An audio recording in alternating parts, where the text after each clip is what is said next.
Three, 2, 1. Yeah. Well, I'm just a big fan of grotesquerie. Behold, the 5th generation of home computer entertainment.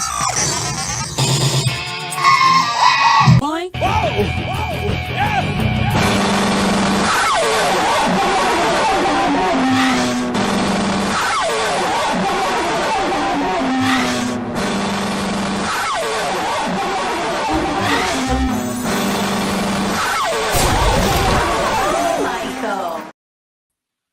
Hello, everyone. Hey, thanks for showing up on this Thursday. It's good to see friends here. Now, look, if you know me and you know this channel, you know I don't typically bring up bad news, negative things. Hope you guys can hear me. Somebody let me know.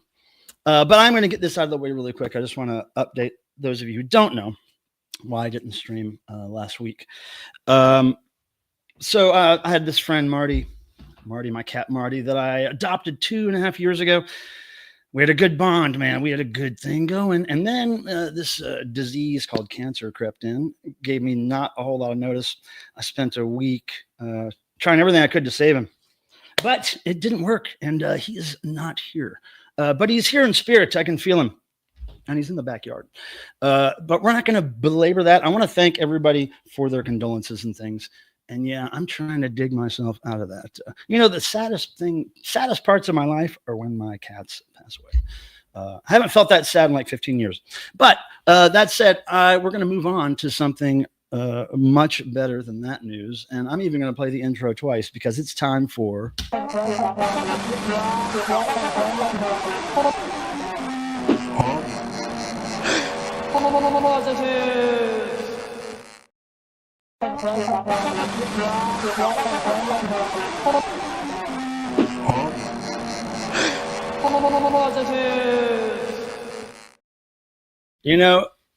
That video intro was done by my good friend Zuna Tuna. Her friend Butter Knives did some animations and intros for me that you guys have probably already seen. So positives, you know what this means? I don't think anybody's new here. I want you to tell me something positive that happened to you since last week, since the week before, since we've seen each other. Start with the word positive in the chat so I can know what you're talking about. And I want to congratulate Jeff Young for being first in the chat. That means he gets 1 ticket into the raffle that we're going to do probably next month, maybe this month. And we'll do those raffles, I'm guessing, every couple months throughout the year. We'll have some good records, partially provided by our sponsor in the UK, Futurismo. They put out great stuff. I think last time we gave away a prize package, we gave away a sealed Severed Heads reissue album and a sealed Chrome reissue album, along with some other things. But yeah, so that's what I want to hear. Positives. I need positives. I need the Thursday therapy. I kind of really wanted it last Thursday. I was in no shape. Me and my friend Ian have been running through tests on the system because we were having a lot of technical problems. But I think we figured it out. And we'll get into that in a second. I just want to read a couple of positives real quick here. Let's see. The first positive comes from our good friend, Jerry Layton. Jerry Layton, positive. We all made it to the show tonight. Hey, I'm glad you did. Thank you so much. Positive says Phil. What's up, Phil Vest? Got my uncle's 53-year-old Toshiba stereo. Whoa, vintage. Not one of them little Crosleys or something. That's good, man. I know you're a true fan of music, and it's not very common for a young man of your age. Positive says Todd. Craftwork tomorrow and added Portland to my West Coast Diva mini tour. Awesome. I'm going to Charlotte. I don't know if you said you're going to Charlotte, Todd, or not. Next weekend with my friend Ann. Well, actually, it's next Monday, but I'll be down there Sunday visiting with Rusty, our good friend Rusty. Positive says heck far. I was able to compress 40 days of Lent into 2. It's all about the math, man. So we were talking about technical difficulties. So if you guys have been watching the streams, for a while the mic wasn't working correctly. It would go in and out. It was really weird. I didn't know what the problem was. I thought there was a short. I thought there was something weird. We switched the mic out. Well, first we switched the cables. That didn't help. We switched the mic out. That helped. But then guess what? Then my camera started just blipping out. just blipping, just throwing me off the screen. I would have to come back in through StreamYard. It would recognize the camera again, and it would last for 20 seconds, 4 minutes, whatever it was, 10 minutes. So that was going on. And then all this stuff happened to my boy Marty. And during the end process of that whole journey, I was able to get Ian over here, test it a couple of times. And what we figured out is that I just took this out of the mix. This is a powered USB port, multi-port thing. This is where I had the camera and the microphone plugged, I believe. Yeah, we took this out of the mix. That seems to have fixed the problem, but I'm not sure. I'm just not sure. But thank you, Jeff Young, for letting me borrow this microphone that you so nicely, kindly let me borrow. Yeah, we can switch it out for your other one if you want. But I think it's working fine. If anything happens, I apologize, but we've been really trying to work on it. So there we are. Let me get back to these positives, because it seems like you guys have been having a very positive couple weeks here. Positive silver lining: losing the latest job means more time to catch up on other projects. Wait a second. Didn't you just get a new job recently? You know, I think you should give this job thing up, Jeff Young, and just become some crazy artist who influences Asian kids to like good music. That's your job. Douglas, got my plumbing fixed. Oh, I hate dealing with that crap.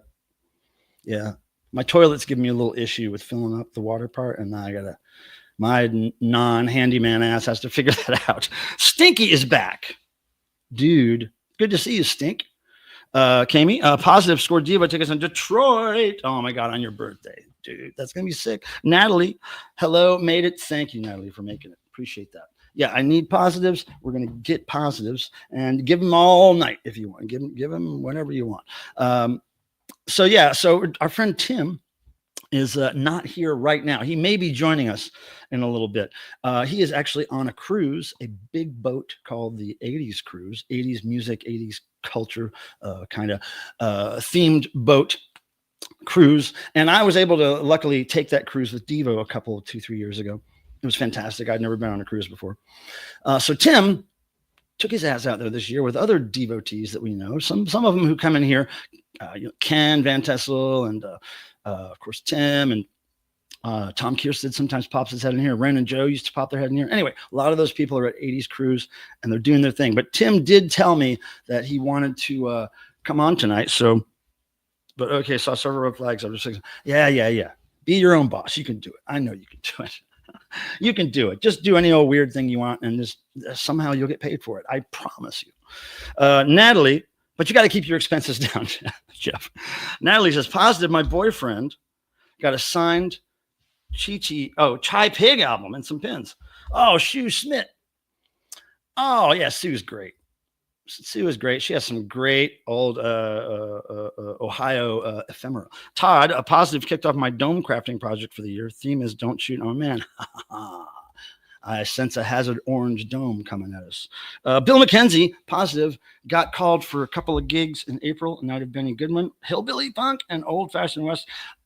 Bill, that's awesome. It's an awesome mix. I've got some I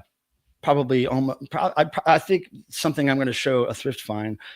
It fits a little bit into that hillbilly punk thing you just mentioned. So I have some thrift scores to throw at you, vinyl, CDs, all kinds of stuff. And so we're going to do that now. So Tim may be coming in 7:30 or after. I'm going to just keep my eyes open backstage. If he shows up, boom, we'll get him up here and he'll give us a peek at this cruise, hopefully. So yeah, I wanted to mention that I'm wearing a rock and roll band t-shirt. And I always do throughout my long elderly life.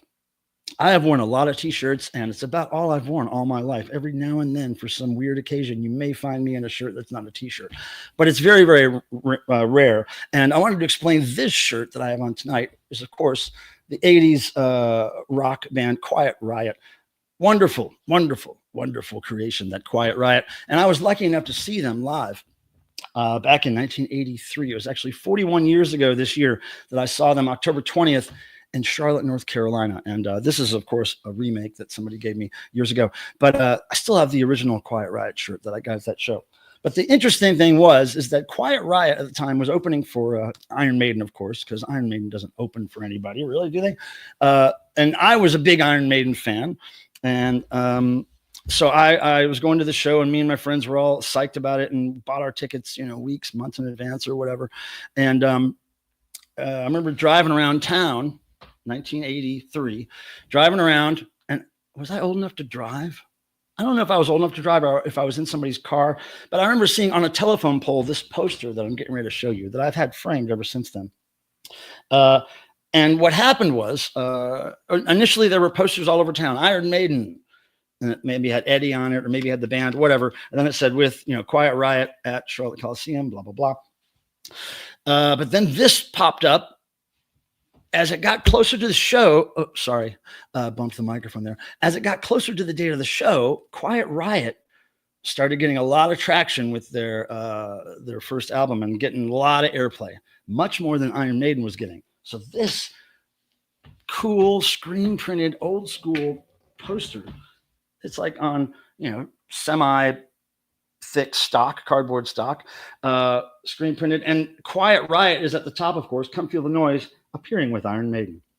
Like Quiet Riot was the headliner because they were blowing up on the radio. And I've never seen another one of these. I've looked online. I've never seen another one of these posters in existence. So it must have been that the Charlotte date was just right around the point where everybody was kind of buying tickets to see Quiet Riot. So instead of Iron Maiden. So a mainstream crowd was discovering heavy metal at that point. But I loved it. They were a great band. I wished that Randy Rhoads was with them when this came around, but sick poster, right? Sick, as the kids say. So I wanted to mention that to you guys, the shirt and the poster. And now I'm going to open a beer, and we're going to get back to these positives here. It is a lot of things are good for your mental health, but I believe they have the copyright, trademark, whatever you want to call it, on that phrase. I would hope.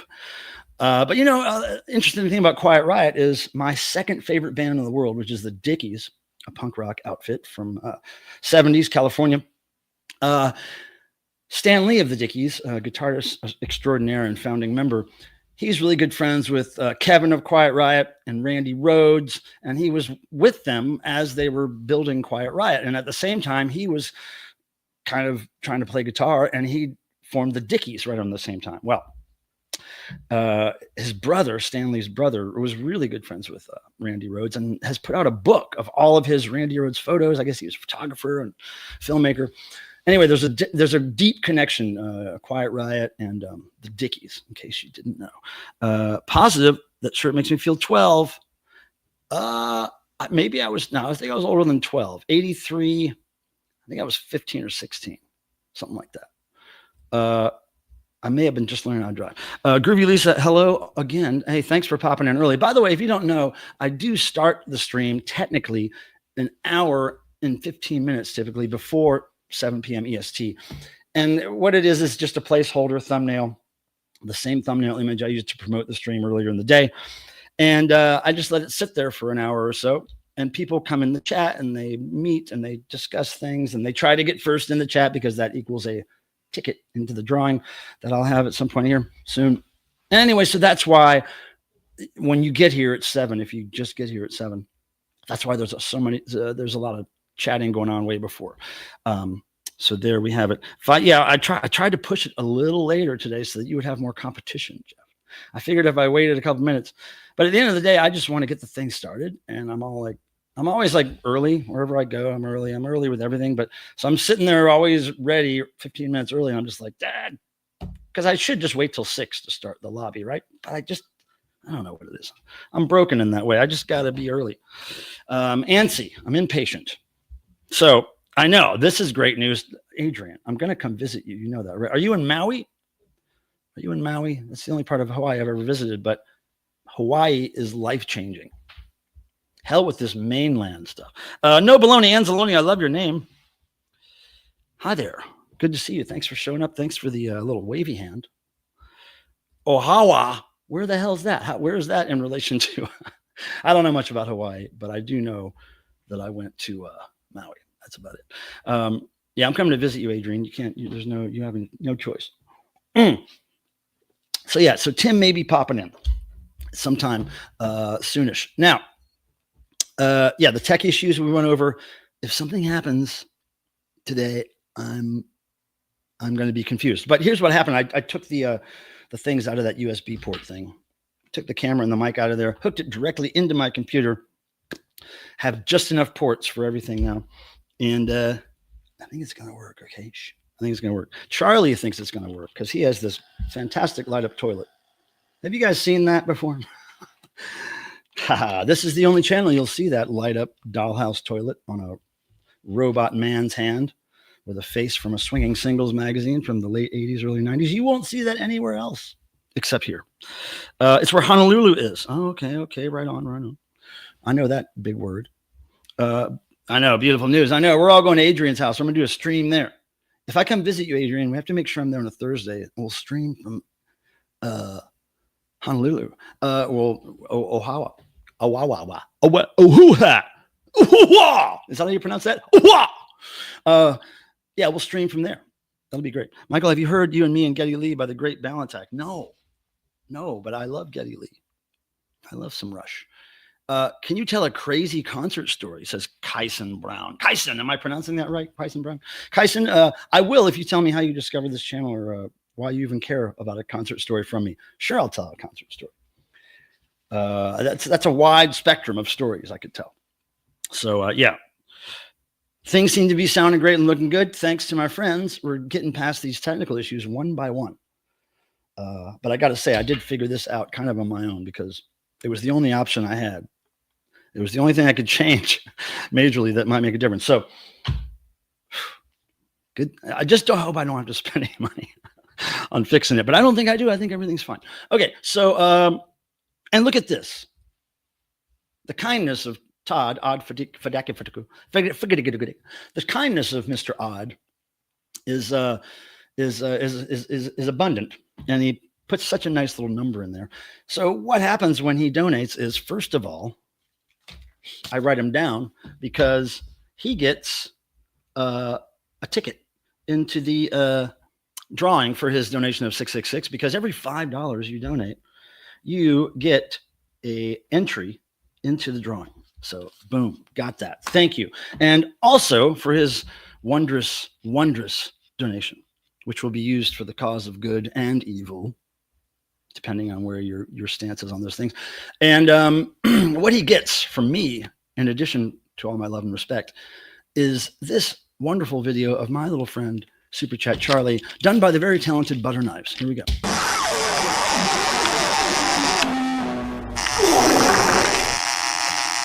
Lovely. Thank you, Todd, for me and Super Chat Charlie. And he just stole your soul. Sorry about that. That's the way it goes. But thank you. We appreciate that. Very kind. And it's going to help bring the world down. That little bit of money. Catered Productions. Michael, how are you? Chicago, what's happening? Represent. I'm good, man. I'm okay. Yeah, I said stinky. I was talking to you. Oh yeah, that's a good reminder. Jerry, is that clicking that little thumb under my video there? It's not just to tell me you like it. You don't even have to like it. But if you click the thumb, and I think the magic number is 50 likes on your page, and then the algorithms really push your content to more people than usual. But any number I get, and I like to try to keep the number right around the number of people who are watching, or more than that. And that, I swear, when that happens a few streams in a row and we get a good amount of likes, then new people come in next time. Like they just come in and they're just driven to experience this. And so that's how we make friends. So that's important. Tim's not here and there's no tech issues. Tim is, I don't know why Tim even said he wanted to be here, because he's on a damn 80s cruise. I would not be offering to be here. In fact, this is the one time I would totally expect Tim not to be here. I just realized what your donation text said, Todd. That's funny. I mean, I'm not wishing any more technical issues here, but if they do happen, I want it to be right when Tim shows up. Well, I think me and Ian, I think taking that USB port thing out of there did the trick, but you know. Oh, I found your channel years ago, says Kyson, through a carcass video. Lover of your top 10 collection videos. You know, I should do more of those, right? They get a lot of views. I don't know what the deal. I do know what the deal is. You know, I guess it's Googled a lot. Top 10, whatever. But yeah, welcome. I'll tell you a concert story. Let me think about that for a minute. Hang out for a minute. Let me just ponder that. Tell me. Okay, so okay. Maybe I can tell you a carcass video, a carcass story. Let me think, Kyson. But thanks for being here, and thanks for your support. I appreciate it. Vanilla Gorilla. Stop begging for thumbs up. It makes you look cheaper than you already are. I'm free, dude. You can't be any cheaper than free. I'm pretty white trash. I'm like just a step, just a step above, real trash. You know, I'm pretty simple and old poor folk. You know, po folk. Never had it like that. So Vanilla Gorilla, I'm not begging for thumbs up. I'm telling people why it's good to do it. Because then we all make more friends, dudes. Yeah, everything has sounded great so far. No glitches of any kind. I know. Well, here's what me and Ian did. You know, one night when it was literally, I was at my darkest time, really. But I needed to figure it out, and I needed to get out of the house. And so we went to lunch, and we came back, and we just sussed a couple things out. And the next night, we got together again, and we hung out for hours and just left my stream going, a test stream that I was doing, not live, but just within here. And he was downstairs with his laptop, and we just kept going back and forth, making sure the audio was working and the camera was working. And you know what? It kept working. So, yeah. I mean, I think it's when the brand, when somebody's on screen and they're off brand, like Tim tends to be, he doesn't really stick to my brand, which he should. He should do his own stream and have his brand, the corgis and the talking about Taylor Swift records and stuff like that. But then when he comes here, he's my brand. You know, he adheres to. I would totally go to his stream and just talk about dogs and cars and, you know, Taylor Swift. But he doesn't do streams, so he's got to adhere to my brand. That's my point. Oh, okay, well, I mean, I can't look any cheaper. You can't look any cheaper than free, and I'm already free. Breakfast King, how are you? More cats. Well, they're asleep.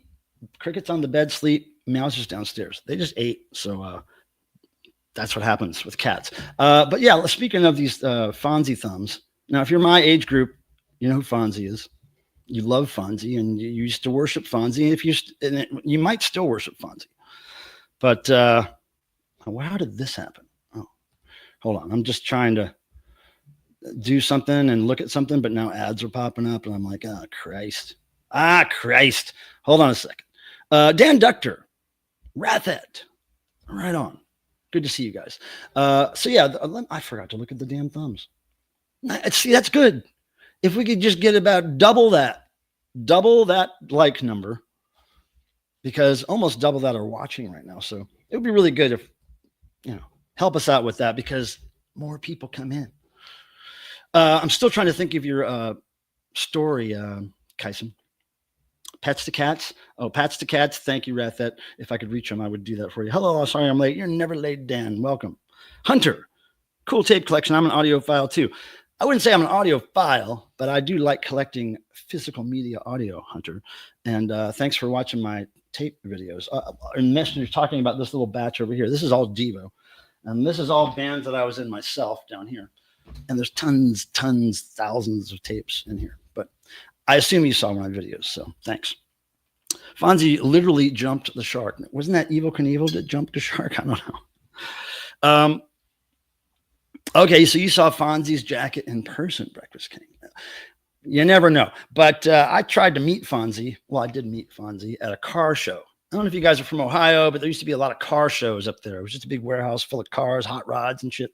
And they sold those iron-on T-shirt decals, which was my favorite part of the car show, was buying a decal. I remember I got one once on a white T-shirt. It was a color decal, a drawing of Dracula, a little cartoon, cool drawing, and it said "Dracula sucks" in blood, and blood was running down. And I got in trouble for wearing that at school many times, but I kept wearing it. Anyway, so I tried to meet him, and he showed up at the car show, but he showed up in a turtleneck sweater, dude, a white turtleneck sweater, and he was he had autographed pictures, but he was selling them for $5 each, and they were pre-signed. You didn't see him sign shit. I was so disappointed. I think I lost a little of my Fonzieism that day. I felt cheated, as Leiden said. Positive Secret Spins should be up and running soon. Fire. Wait, what's Secret Spins? Isn't that a Dusty thing? Is your new name Dusty? Or is your new name Fire? I don't know what's going on here. I'm confused. Correctamundi. Okay, I can't remember what I was talking about there. Okay, so I met Henry Winkler too. I wanted to meet Fonzie. I didn't want to meet him. And that's one of the things he said. I know you kids wanted to meet Fonzie, but this is me, Henry Winkler. And we were all like, what? We didn't come here for that shit. It's a hot rod show, Fonzie. Put your leather jacket on and shut up. We need more people to come to the stream so we can later repel them with noise. Yeah, if we don't have a lot of people running out of here right before we do noise, then we're not doing something right. You know, car shows are good for that. I think I met a fake ass Spider-Man once, probably a fake ass Darth Vader. There's a lot of fake ass celebrities at those things. If they had a costume on, fake ass. They couldn't afford a real star that year. Now, look, we have a lot to I'm just kind of waiting to see if Tim shows up around 7:30. But the main thing is that I want to ask you guys. Maybe some of you are in Texas. Maybe some of you are planning to go to Texas for South by Southwest this year. You guys familiar with that music festival thing? South by Southwest. It's something that I've been to, I think maybe 2 or 3 times in my life. I think 2. They're probably both with Devo in some form. I'm thinking maybe. Anyway, great thing, a great way to discover bands. And I just wanted to mention it because my friends here in town, they're in a band called Dallas Tetanus, and they're playing South by Southwest. I believe it's next weekend or something. But I'm just going to put a link to their website in my chat here. They're really great guys. Greg Clayton, who fronts the band, is little brother of Jeff Clayton of Anti-Scene, which Anti-Scene has my heart. So wait a second. What the hell is Garfield Goose? I have no idea what a Garfield Goose is, but I don't know if I want to know. Shane, what's happening? Hey, good to see you. Nice. Thanks for the exclamation points. That's nice. Breakfast King has another positive here. Here we go. Positive. I found some sick records and an estate sale today. Generation X, Sham, JFA Gun. Wow. Oh, that's a great estate sale. I was just talking to somebody today about I'm trying to get back in the habit of, well, I was never really in the habit of going to estate sales, but I'm trying to be better about researching them and finding them and going to them. They're just the atmosphere in an estate sale is so like, I don't know. It's not very relaxed. And, I don't know. It's not my favorite scene, but I did go to one fairly recently and got some good stuff, but not like that, dude. That's really good. Now, what did you pay for those? Just curious. Oh, Shane, thank you. Thank you, Shane Rocky. Very kind. That means a lot. Appreciate the love. Now, here's a little love, a freebie from Super Chat Charlie for you. Ooh, yeah. A little light up toilet. Never hurt anybody. Burnbot. Hey, Burnbot. Let's see. A bit busy. We'll give a positive ASAP. Burnbot, thank you very much for your dedication. Hello, DJ Trish. Happy Thursday therapy to you, my friend. I listened to one of your mix CDs in the car the other day. Yes, I did. Can't remember which one it was. Hey, Zuna. Hey, man. Telling her I'm pretty tired tonight, but wanted to say hey. And she wanted me to deliver a message. Hi, too. Miss you, man. Dork. Thank you, Zuna. Yeah, we're playing your videos, you and Butter Knives, and your intros, and we love you. And thanks again for helping this channel out with those. And for just being here and then sending good vibes. Thanks. Appreciate it. Now, go be tired, you old fucks. You elderly, crippled up motherfuckers. They have like more than their whole lives ahead of them, and they're tired. Tired. Come on. Did you actually let Mikey Bananas in your house? No. What's surprising is he let me in his house. I almost spent the night at his house. I spent most of the night. Well, I spent into the morning at his house. Yeah, no, of course I did. I was waiting for him to come visit me for, I don't know, a couple of years there. But yeah, it happened. Shane, of course. Breakfast King, between 5 and 20, depending on the title. All under the going. Well, okay. So that's the kind of prices I kind of expect from estate sales, which isn't exciting to me. I'm used to paying like thrift store, flea market prices, $1 or $2 a record. Much easier to deal in records like that. So I don't often buy for my own collection, but every now and then I will be taking something home for me against my better judgment. I have a friend's band, the Polyphonic Spree, doing a huge Cineplex movie with their album. Now, you know, Mark Mothersbaugh of Devo worked with them long ago. I'm familiar with the Polyphonic Spree. They're pretty big. Wow. So are you going to that, Jerry, or no? I forget where you live, Jerry. Hunter from Charlotte. Hunter, how did you find this channel? I used to live in Charlotte, Hunter. Do I know you? Do I know you, Hunter? And please tell me you don't actually hunt. Positive just bought a new mini synthesizer, the Roland 51. Oh, S1. Like how many? Like handheld? Like, is it like the one I have? I don't have it handy with me. Handheld, handy. I don't have it handy. Yeah, but I have a little Roland mini Korg. Maybe is Korg Roland? I don't know. I'm not that guy that knows that stuff. I never saw Polyphonic Spree, but I like their records. Yeah, I don't know much about them, but I know that Mark worked with them on something.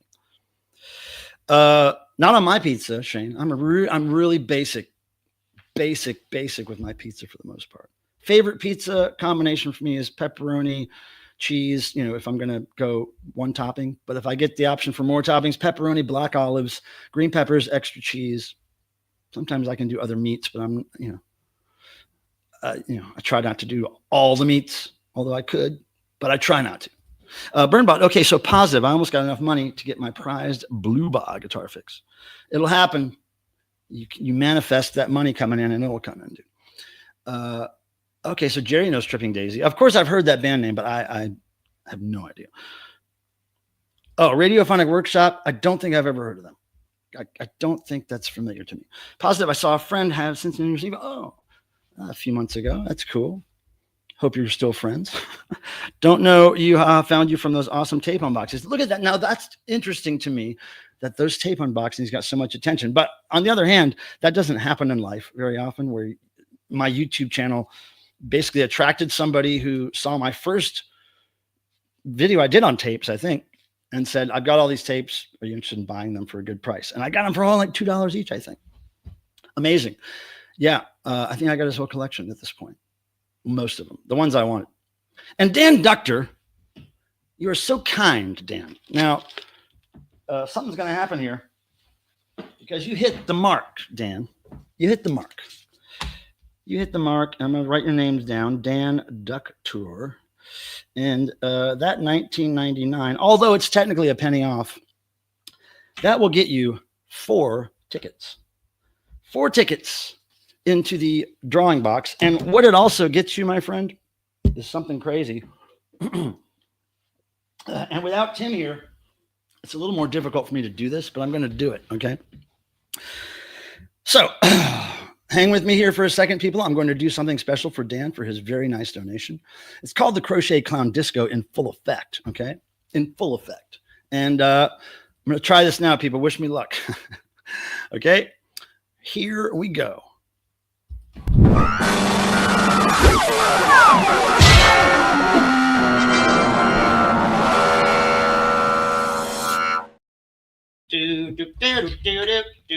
Oh, he's heavy.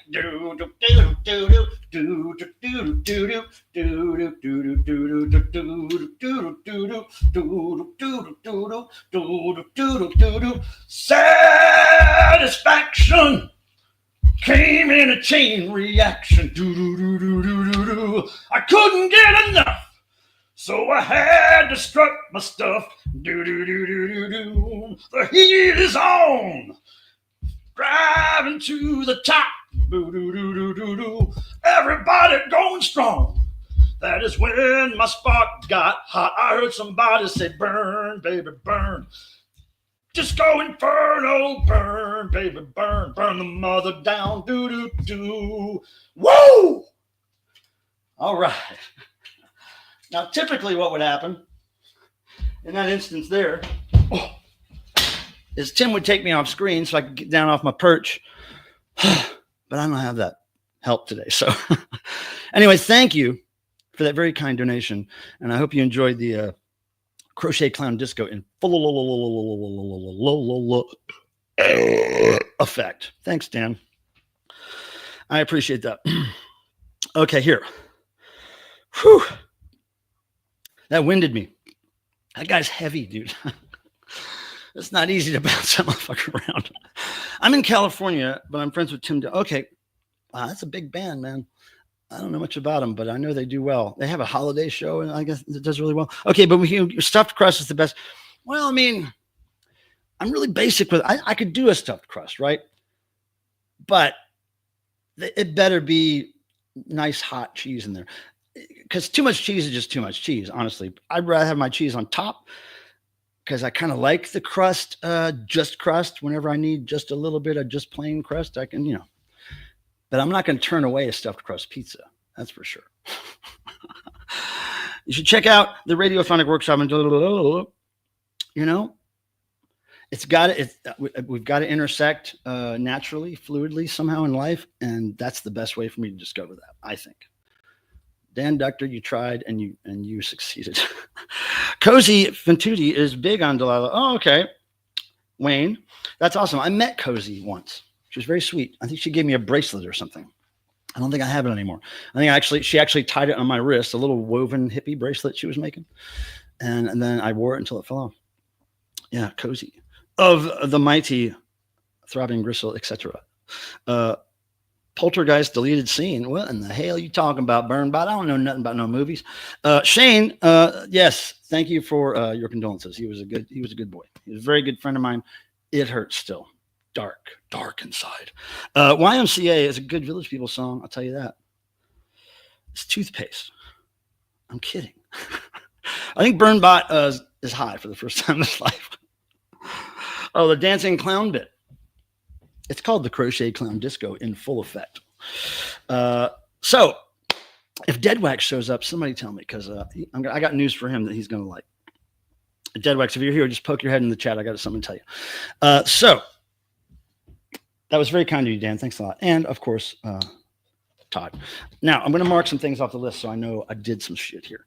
Okay, we got that. We got that. We got that. We got that. We got that.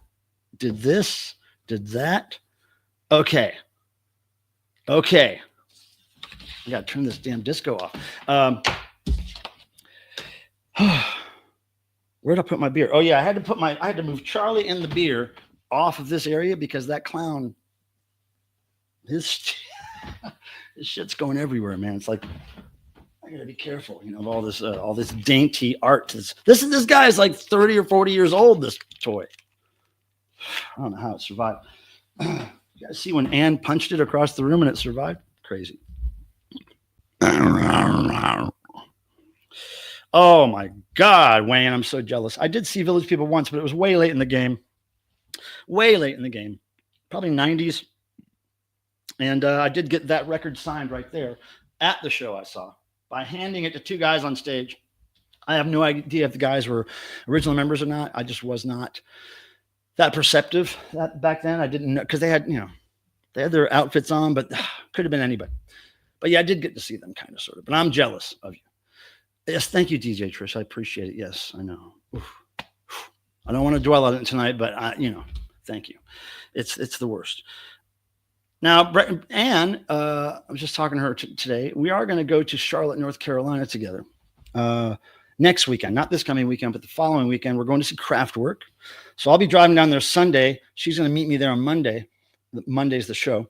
But when I'm driving down, I'll be streaming. And then hopefully maybe Monday before the show, maybe Anne and I can get a quick stream in from the hotel. We'll see. Oh, Village People's 2001. Maybe I was at that show. I can't remember what year it was, but it was pretty late in the game. Also, funny you mentioned that old toy. I found a 30-year-old torch with batteries from when it was first purchased.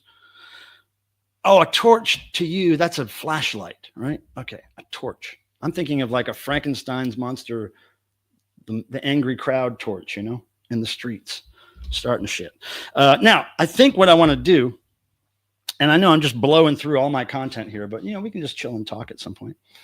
I want to just start showing you some thrift stuff because I have quite a bit to show you, and we can just slowly talk about it, and then I can go off on tangents, and we'll always have the thrift box to reach into because I have quite a wide variety of things to show you. Oh, pitchforks and type torches. You found like a toy torch? That's crazy. I don't know who Barbie Benton is, Douglas. I'm clueless about Barbie Benton. Maybe I shouldn't be. All right, let's start with I found a cassette tape at a thrift store recently that I'm going to use for a noise at some point. You guys know that typically when we do our little noise, freeform noise things at the end of this stream, whenever I can get enough people on screen, for the last 15, 20 minutes, we'll make a bunch of noise on screen. And I usually use this old school cassette player to do a lot of it by putting a tape in here and then making it repeat on things. But this is a tape that I won't play now. I'll wait till the noise. But this is a tape I found. And if you can read it, Curious George at the Fire Station. That's got to be good. That's got to be good. Hey, Burnbot, don't worry about it, buddy. I appreciate you being here and your input, and you just do what you got to do. You just do what you got to do. I wonder if the record gorilla, Vanilla, he would hit it, but he would hit it in a different colored thumb, I think. He wouldn't hit it in that colored thumb. I mean, maybe you would, because he is Vanilla Gorilla. But, DJ Trish, but that's great content, isn't it? When the trucks try to cut me off on the streams. Okay, so yeah, that's the first thrift find. Curious George tape. Can't lose there. Now, speaking of tapes, dig this, okay? Dig this. Look at this I found. At the bottom of a bunch of random toys. And, you know, when you get down to the bottom of some of these toy bins at thrift stores, you find all the little stuff. Look at this. Look at this, dude. I think this is a Barbie boombox. Okay? Look at that. Focused like a motherfucker right there. Barbie boombox. And here's what you do. Wind it up. Oh, wait a second. Hold on. What's it doing that for? Okay, yeah. So you wind it up, okay? And then you press this buttons here. Look. I think it's supposed to play some kind of music or something, but it's not really good. It's just making some noise. But look, it moves. Isn't that cool? Listen. Yeah, I think it's supposed to make music, but yeah, this is just the coolest little toy boombox I've ever found, I think. So that's cool. And then I got all these little things that, oh, now this thing's going to just forever. Okay. Then I got some other little things that I buy because I put them with other things in my house. Like for instance, this little laptop here. Look at this little tiny laptop. It's got the keyboard and the screen. I'll use that with my Devo action figures. I'm setting up a little Club Devo scene. And there's this syringe, which at some point I will find a little guy, a little toy to hold that. There's this awesome. This is awesome. Look at this. It's like a Barbie doctor's mat, like a COVID mask. I think it was off a Nurse Barbie doll or something. But eventually I'm going to find a crucifix with a little man on it, and it's going to fit perfectly. And then to round off the toys I bought, there's a little poop. Little rubber poop. It's actually the top of an ice cream cone, but it looks so much like poop that I bought it. Okay, so there's those things. And what else? Let's go to the CDs, my friends. Where did I put them? Right here. Okay. So the first thing I found was interesting. It's this band here. Let me see it. Let me try to catch up here on this chat thing. Douglas, Hugh Hefner's wife. Oh, okay. All right. Wow. Wonder what she's like.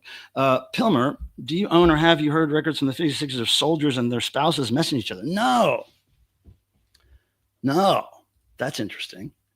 That really is interesting. Okay. So, okay, we're going to do a shot.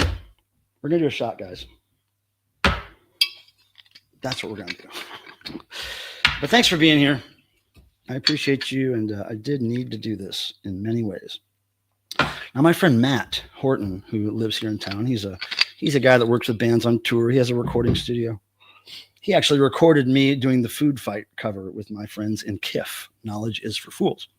So he's coming over about 8:30 or so and going to hang out a little bit before my stream ends. And then he and I are going to, hopefully I'm going to convince him to take a walk with me downtown Raleigh, because I got to start walking again. I've been in the house. I've been withering away. I need to walk. So cheers. Anybody who's ready to cheers with me, we can do this right now if you wanna, and then I'll get back into showing you some cool stuff that I thrifted.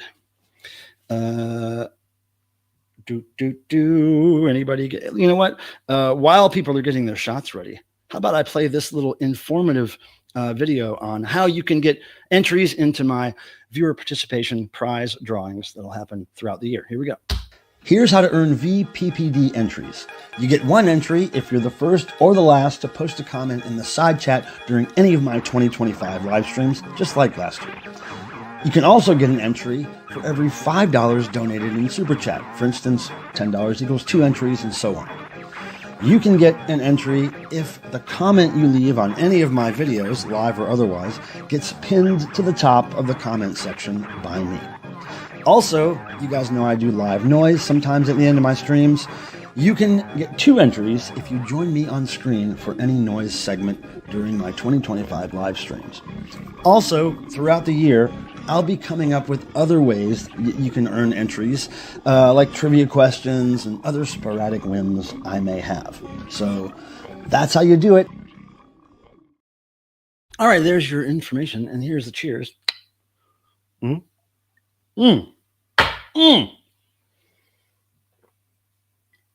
That can't be good for you. Okay, check this out. Who was talking about, and look, to the guy who wanted the concert story, I will do that as soon as I show these CDs. I've got a story I'll tell you guys. So somebody was talking about hillbilly punk and stuff earlier. Who was that? Who was that talking about hillbilly punk? Because I found this, and it's not hillbilly punk, but it has to do with a little bit. So I found this CD, 3 Hanks. So it's Hank Williams Sr., Hank Williams Jr., and then Hank Williams III. Hank the Third, right? Now, he's the interesting mix in here. Of course, when he was a kid, I don't know a lot about him, but I know a little bit. When he was young, he was kind of expected to go in his father's shoes and dress country and play country, and he did that for a while. But then he went off on his own, and he does punk rock, he does black metal, satanic black metal, he does experimental music, and he does country too. But he is multifaceted, and he likes some punk rock and some really extreme metal. So that's why I got this, and that is the kind of the hillbilly punk thing I found that I wanted to tell you about. And he's also, Hank 3 is good friends with Jeff Clayton and the band Anti-Scene. So he's down with my boys. Now this thing here is pretty cool for you guys who are into, again, heavy metal. We're going to talk about heavy metal again. And there's a certain wave of heavy metal that came from Britain, from England. It was called the new wave of British heavy metal. And I looked these guys up, and these guys were part of that movement, Tokyo Rose. This is a really cool UK pressed CD with official, spelled wrong there, the Official band. But it's sealed, so I don't know what it sounds like, but new wave of British heavy metal is what I looked up online. Obviously, private pressing, very low budget. And it says here since 1980, so they formed in 1980, Tokyo Rose. New wave of British heavy metal, sealed. So a lot of this is going on eBay. I might keep 3 Hanks, but it's probably going to go on eBay. Now, I collect this person's stuff, but I'm not really into this era of her stuff. So I'm probably going to sell it. But this Debbie Gibson CD single, Anything Is Possible promo, is worth selling on eBay. And I was surprised. But yeah, Debbie, first 2 albums for me are excellent. I collect anything off those first 2 albums, singles or whatever. But this one, I believe I'm going to sell. Good old Debbie. Now, check this out. Speaking of pop music, this is a guy who is from North Carolina. He later became famous on that America's Got Talent or whatever those shows are. And he ran for a political office. And his name is Clay Aiken. You guys probably know of him. Now, he put out a compilation called Look What Love Has Done, Volume 1, which was on cassette. And I want to say that maybe his name was different or something, but he was a very young person. And I've only seen it pictured online. I think last time I saw it sold for like $1,000 or something. Very hard to find. But now Volume 2 of Look What Love Has Done was released on CD. And it's really, you want to talk about private pressing, homemade. Look at this shit here. Okay, Look What Love Has Done, Volume 2, Clay Aiken. Okay, look at that silhouetted weird. You could tell that's Clay's hair. But look at a weird cover that is. And the back, the back. And there are, I don't know if it's because this design place was in North Carolina, but I see a lot of private pressing CDs with the same font on it. Anyway, when I first started finding these a few years ago, I was selling them for $100 each. Probably sold the first one for 100, second one for 100, and then it went down to 80, 70, whatever. Nowadays, I could probably get 20 for this. Used to be really, really big money, but I'm picking them up every time I find them. Currently, I have an autographed one on eBay for like 50 or something. But then the next day, I found another one. They're easiest to find down here, but anywhere else in the world, they're really hard to find. But they're great shape. Clay Aiken collectors are going to need these, I'm sure. So that's why I got them. So that's the CDs, guys. And now I'm going to tell the concert story. Is my friend here? Is my friend here for the concert story, or did he go bye-bye? Yeah, Tim's still on the cruise. He's supposed to show up here and stream. Tim is sleeping. Doesn't mean he won't come on the stream. He's done that before. Hawaiians hate I don't know if they hate them, but I tell you what, once you're in Hawaii for a minute and you hang out with the locals for a few weeks or a couple weeks, going back to, I think they call this the mainland, is really a whole different. It's like I cried. I had to weep because the vibe there in Hawaii that I discovered in 2002 when I went there, or 2003, January. First time I ever went there, blew my mind. It was like such a different experience. People are on a different wavelength there. They're all just so chill. They're very cool.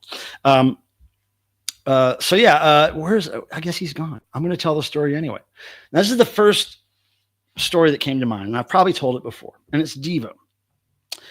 I was trying to dig deeper, but I'm just going to tell this one because it's funny.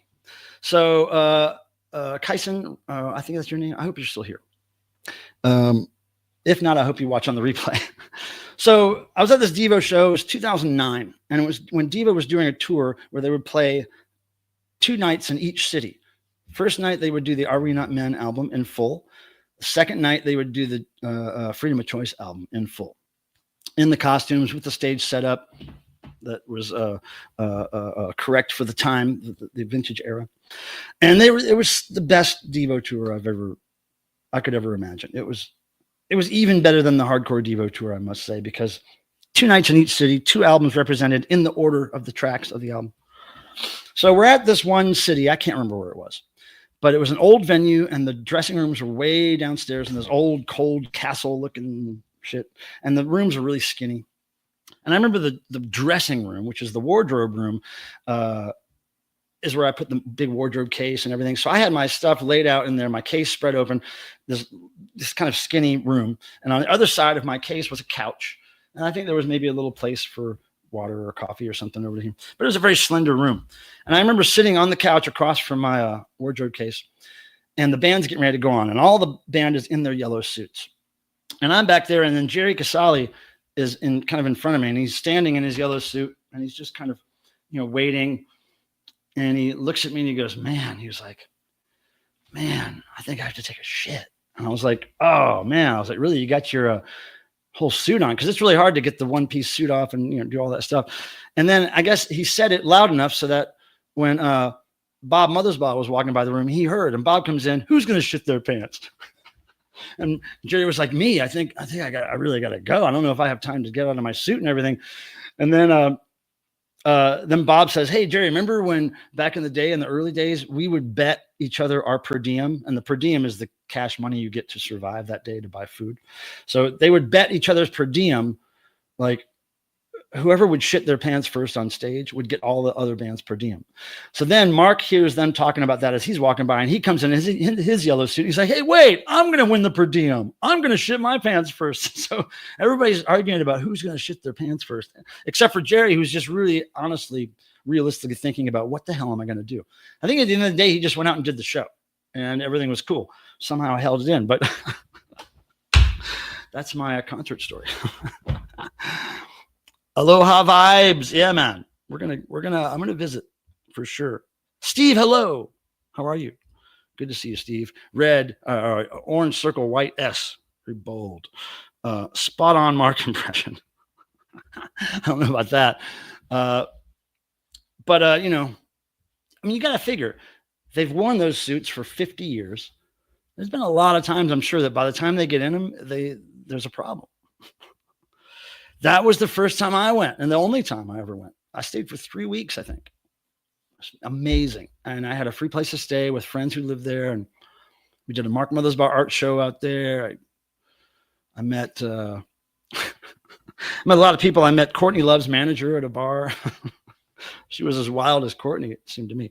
So yeah, that's my concert story. And we have more thrift stuff to show you. And I guess Tim's not showing up. It's really hard to technically work out a stream on the ship. I mean, when I was there 2 years ago with Diva, I was able to work out a short stream from the room, but it was dodgy. It wasn't the best reception, even though I paid for internet connection there or whatever. It's a little dodgy, but might be better now 2 years down the road. Okay, I'm going to start showing you some vinyl. Okay, kids, you ready for this? Are we all good? Is everybody gone? Let's see. I'm curious how many people are here. 27, that's not bad. And we're at 19 likes as far as I could see. Let me refresh that to see if that changes. That's pretty close. If we can get that closer to 25, that'd really make me feel good. Okay, now let's see. Go back to live chat. I don't know why it always goes back to top chat. Why didn't it just stick on live chat? Who wants top chat? Nobody. Look at that. 28 watching, 27 likes. You guys rule. Thank you. Thank you very much. Thank you very much. It's very much appreciated. And it does work. It helps. And since I haven't been making videos or streaming lately, I really need the boost. Okay. So thank you, Burnbot. Tim is sleeping on the cruise. Top chat, more like top cat. Oh, now Burnbot. I got to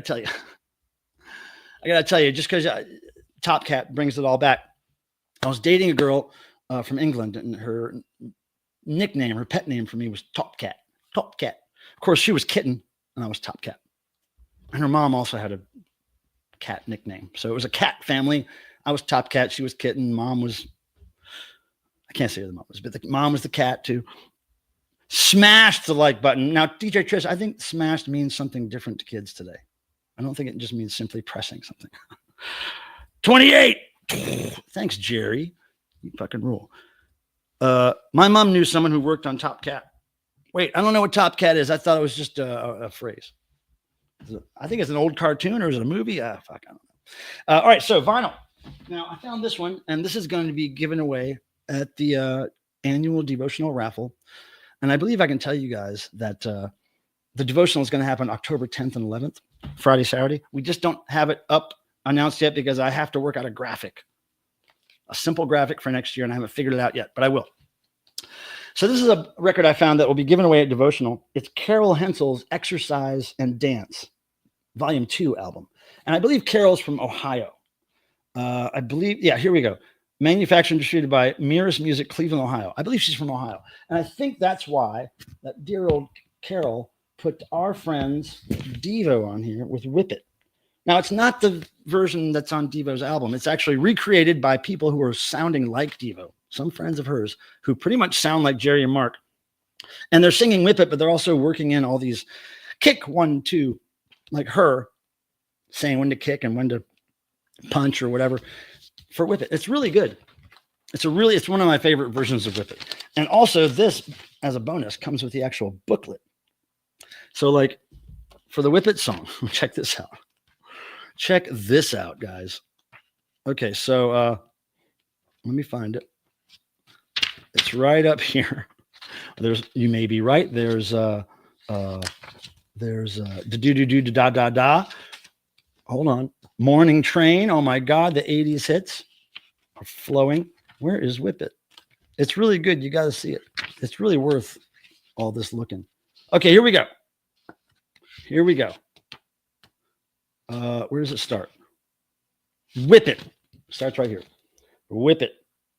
Okay. Flex. And then you got the whip kicks. You got whip kicks and Whip It. Swinging side kicks. Is that where it starts? Oh, yeah. It goes from 9 to 5. And the next song is Whip It. 8. Okay. So Whip It focuses on dance leg work. That's awesome. Whip kicks, man. So anyway, that's going to be given out at devotional. Every time I find these in good shape, I buy it for devotional. Also, these two records were found at the same store, right next to each other. And I don't think they're exactly the same kind of music, but man, I knew that these two records were coming home with me. just because I'd never seen them before. Okay, check this out. Look at this, guys. Ready? Hey, Joe. How's it going? Look at this. Look at this. The Greatest Evergreens played by The Riots. Look at these guys. Look at this guy. Look how cool, man. Look at those mutton chops and that Beatles-esque thing going on in his head. And this guy. Dude, he could have been in like Amphetamine Reptile label Hammerhead band if he was born in the 90s, or if he was a guy this age in the 90s. He could have been in Hammerhead. These guys are just normie. Like, this guy's an insurance salesman, and this guy lived with his mom all his life. I don't know, but yeah, it looks cool, right? The Riots. Never seen that before. So that's going to go on eBay. And then what else do I got here? This one looks cool too. Have you guys ever heard of this band? Check this out. The Goldbriars. Look, still in the shrink. Look at those kids, man. Look at their shoes and their pants. No bell bottoms here. Look pretty cool, huh? I don't know what it sounds like, but the Goldbriars is in top form, man. Top shape, top copy, as they say. So that's going on eBay. I wish I had enough room, and I wish I had enough money to just collect all this shit, because all this stuff's very interesting to me. And this is awesome. Muzak. Who knows something about Muzak, right? Muzak albums. Always buy them. Always buy them. This has a little kind of cover issue, like a little bang here, but the record's in great shape, and I love Muzak stuff, so I don't collect it anymore. I'm going to sell it, but I used to collect Muzak records. I think I have some of my records with Muzak have the business card of the guy who worked at Muzak or whatever stapled to it. Crazy. Muzak, man, gotta love that. Now, this next batch is pretty much all stuff I found at mostly one place recently. As ignorable as listenable. Wow, that's like here's the thing. I was talking to somebody about jam bands like Fish and what's it? The Dave Hootie and the Blowfish, or bands that kind of play. I guess Hootie and the Blowfish isn't jam band, but Dave, whatever his name is, that jam band guy. Anyway, I was talking to somebody about jam bands, and I said I've only been to 2 jam band concerts in my life because friends of mine got me in free. But what I really liked about it was kind of that it was ignorable and listenable. It was like you could listen to it, but you didn't really have to, and nobody really was paying attention that much. They were socializing while the band was playing. It wasn't one of those concerts where everybody wanted you to be quiet so you could hear the band. It was kind of okay to be ignorable but listenable, which is cool. I'd never heard it put the way you put it. Been real disappointed with Goodwill lately. Well, I mean, you really got to get out there a lot, and don't just go to Goodwill for sure. Dave Matthews, that's who I'm talking about. Thank you, Wayne. Thank you. So this stuff is some stuff that I hardly ever find at thrift stores, and let me let you see. Okay. Hey, Richard James, how are you? Noise is possible, Richard James. Noise is possible, baby. Okay, check this out. Right off the top, you never see this at thrift stores. A Laurie Anderson album. Now, this is a later one I'm not really familiar with, but you never find Laurie Anderson. I never find Laurie Anderson at thrift stores. Look, that's how our thrift stores are $1 or less for albums, typically. Very rarely do I see albums priced at $2 or higher. In fact, there's one store in town that has them for 25 cents each. So Laurie Anderson, had to pick that up. That'll go on eBay. And this is a band that I don't know much about, but never seen their stuff at thrift stores. Scruffy the Cat. Kind of an indie rock thing from the 80s, I believe. Oh, kind of maybe a rockabilly kind of indie something. I don't know. But Scruffy the Cat, never see that at thrift stores. Got that one. Oh, these aren't in any kind of order, but check this out. This is a German audio test, stereo test record. And stereo test is actually embossed. So it's all raised off the cover. It's really cool. Look at that. Ein Vogel die Test Vandus.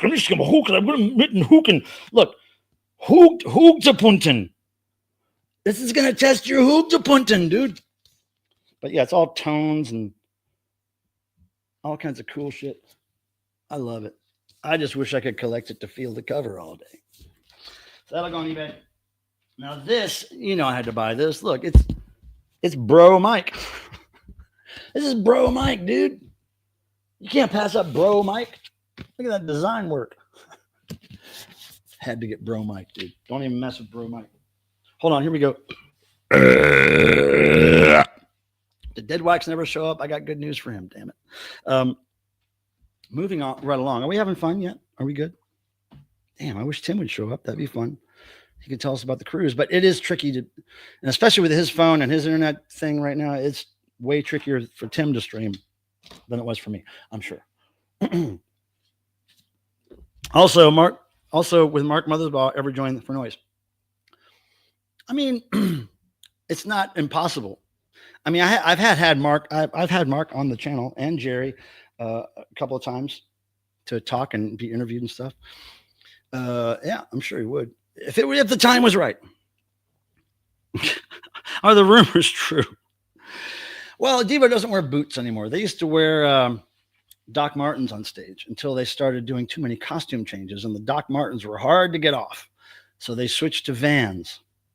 Okay, so you can't get a boot from Devo because Devo wears no boots anymore.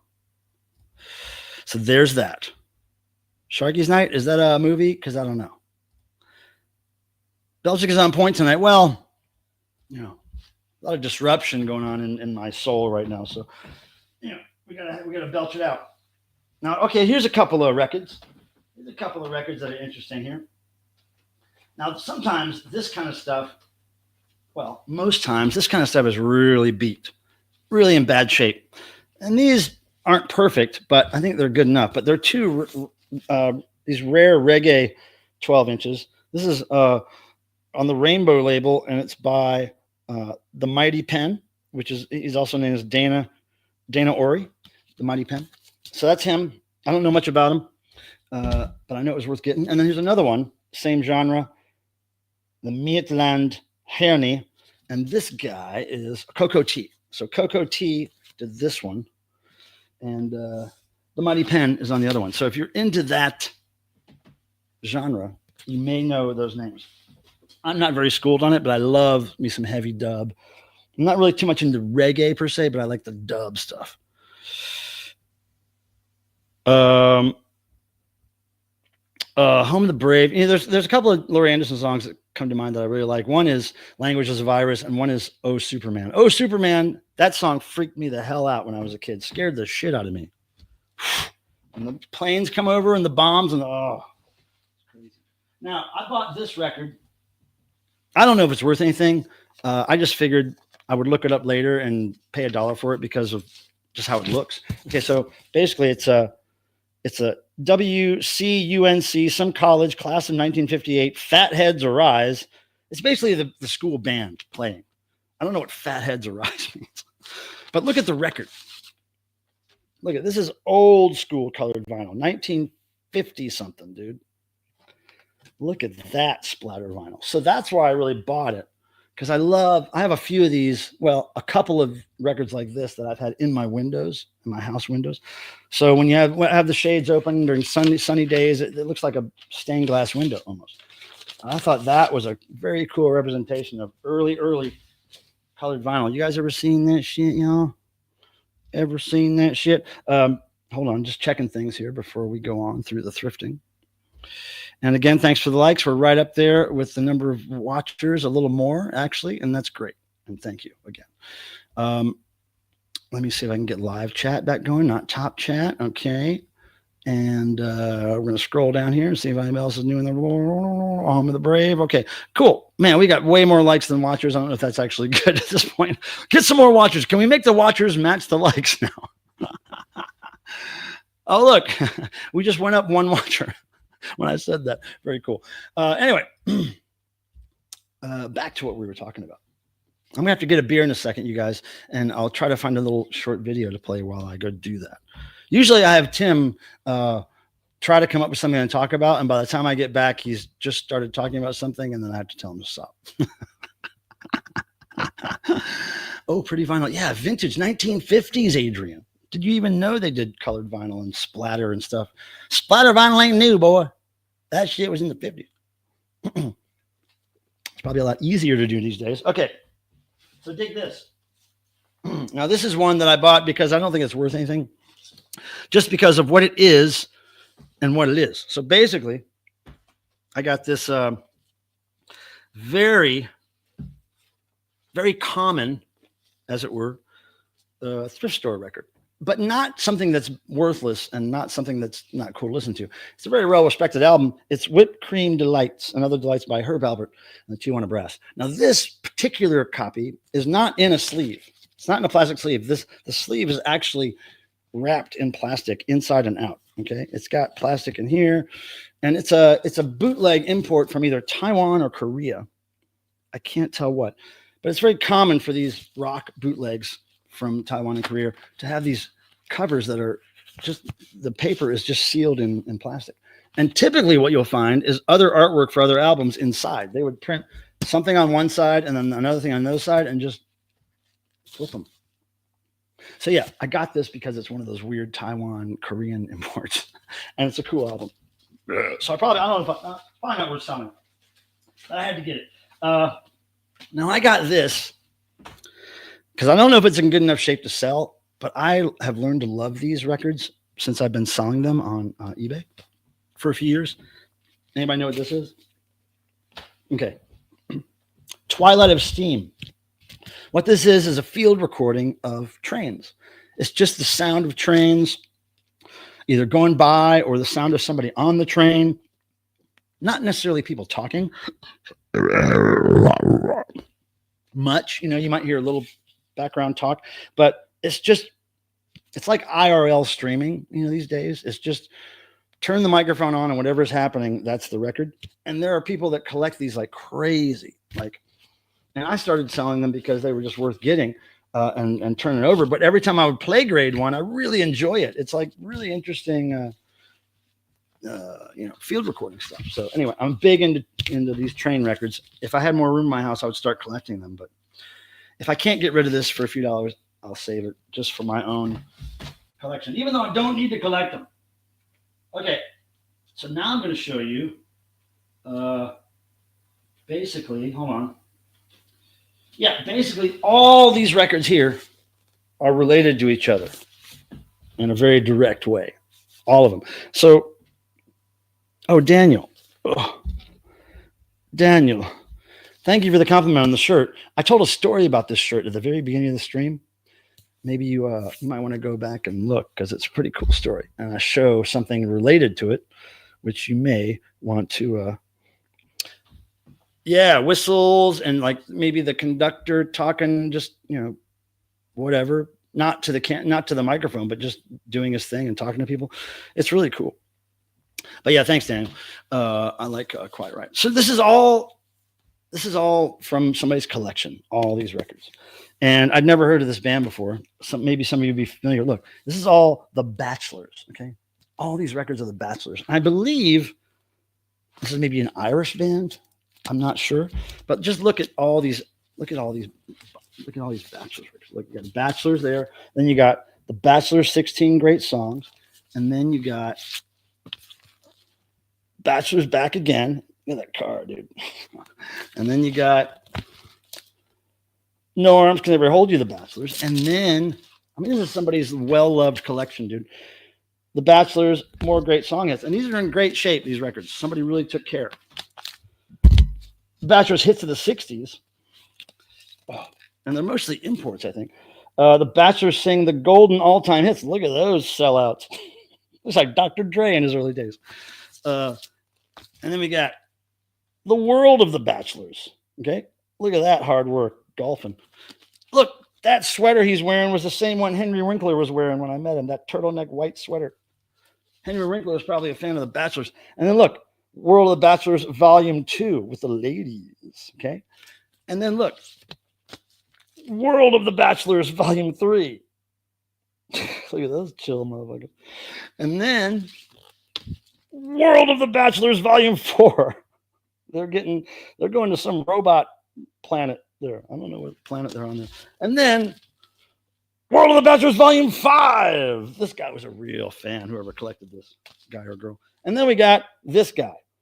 And I don't know if he's in the Bachelors, but it looked so much like the World of the Bachelors album on the same label that I bought it just in case.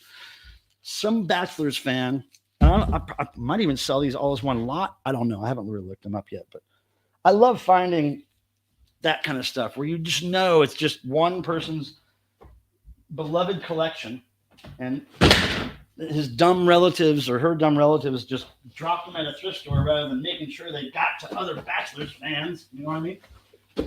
Anyway, trying to sort out my shit. Oh. Okay, that's all the vinyl. I kind of blew through that, didn't I? Universe of the Bachelors, that didn't come until later. It's probably more Bachelors. It's a batch of Bachelors, Joe. Oh, Lord. Oh, Lord. So many Bachelors, so little time, Stinky. Right? So little time. I feel bad that Tim couldn't show up. Oh, man. But again, he's on a damn cruise. And I'll tell you what, if I was on a cruise, I wouldn't want to be a guest on anybody's stream. Now, I got to tell you guys something. Coming up, and I believe the first one's going to be posted tomorrow. I'm going to post, related to thrift scores, actually. I'm going to post audio as a video, but audio and imagery from some records I bought, and they've already sold. But I had my friend Ian rip the audio off of them.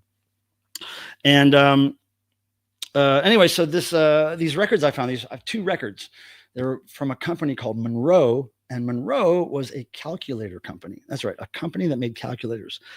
One of these records is from 1967, and one was from 69. And what they are is they are what's called, and this is an actual genre, they're called industrial musicals. So they're musicals. They're like, no business like show business, that kind of stuff. But it's all songs about Monroe calculators. I like 2 albums full. And I listened to these things, and there was like, it was like these no business but show business style songs, but about all these selling points on these calculators, you know, like 1967 and 69 calculators, like the first calculators. So there's imagery from the records and stuff that'll pop up while it's playing, but it's really good. So I'm going to post the first industrial musical album tomorrow. And then maybe a couple days from now, I'll post the other one. But good listening, interesting. I never knew about industrial musicals, and those records sold for good money. I think one sold for $60 and one sold for $40. It was about $100 for both of them, and I'd never seen them before in my life. So, industrial musicals, I'm a fan.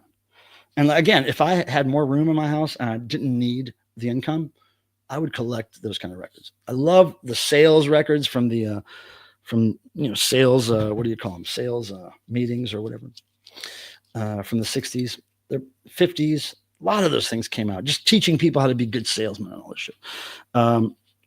So I'm going to get another beer in a second and pee. I got to pee, you guys. Pardon me.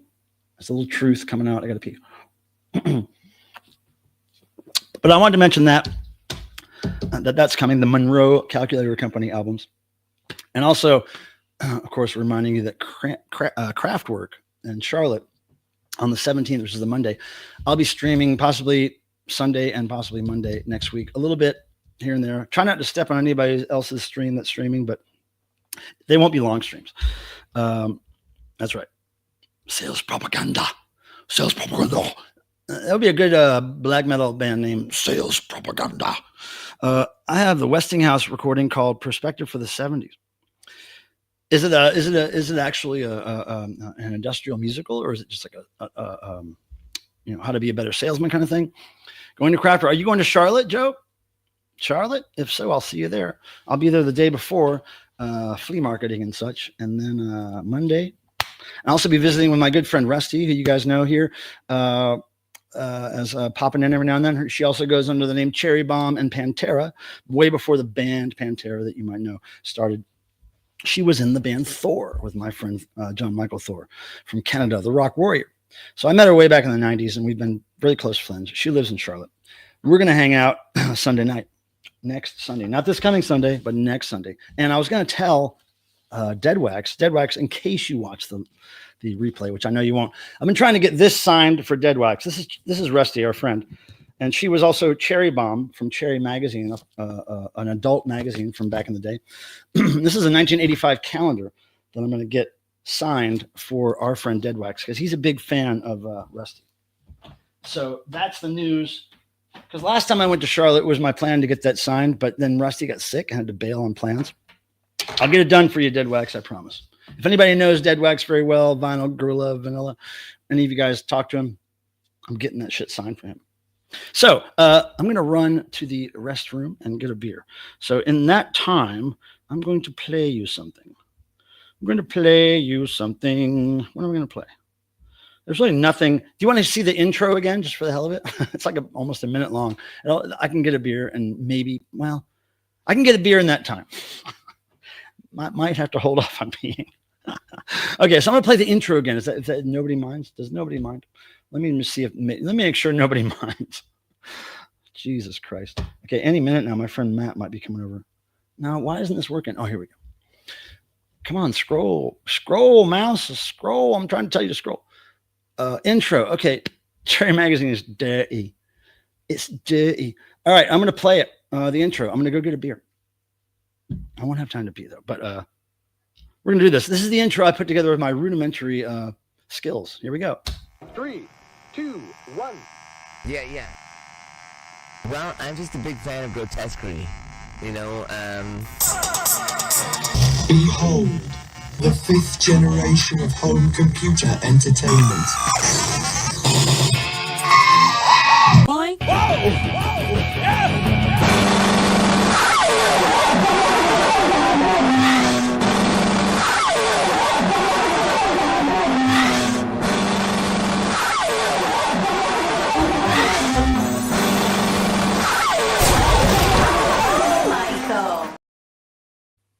Very good. Something on fire in here. I think I'm on fire. I might be on fire, you guys. All right. Got a beer. I didn't get to pee, but that's no big deal. I'm a big boy. I can handle it. So, yeah, we had the toys. We had the tape. We had the LPs, the CDs. New wave of British heavy metal CD. Good stuff. Now, this is Dead Wax's Firstborn, in case you didn't know. He sent me this years ago, and I love it. Let's see. Where's the comments? There they are. Smut books. Intro. Yeah, the intro. I need to make that intro a little longer. Just a little.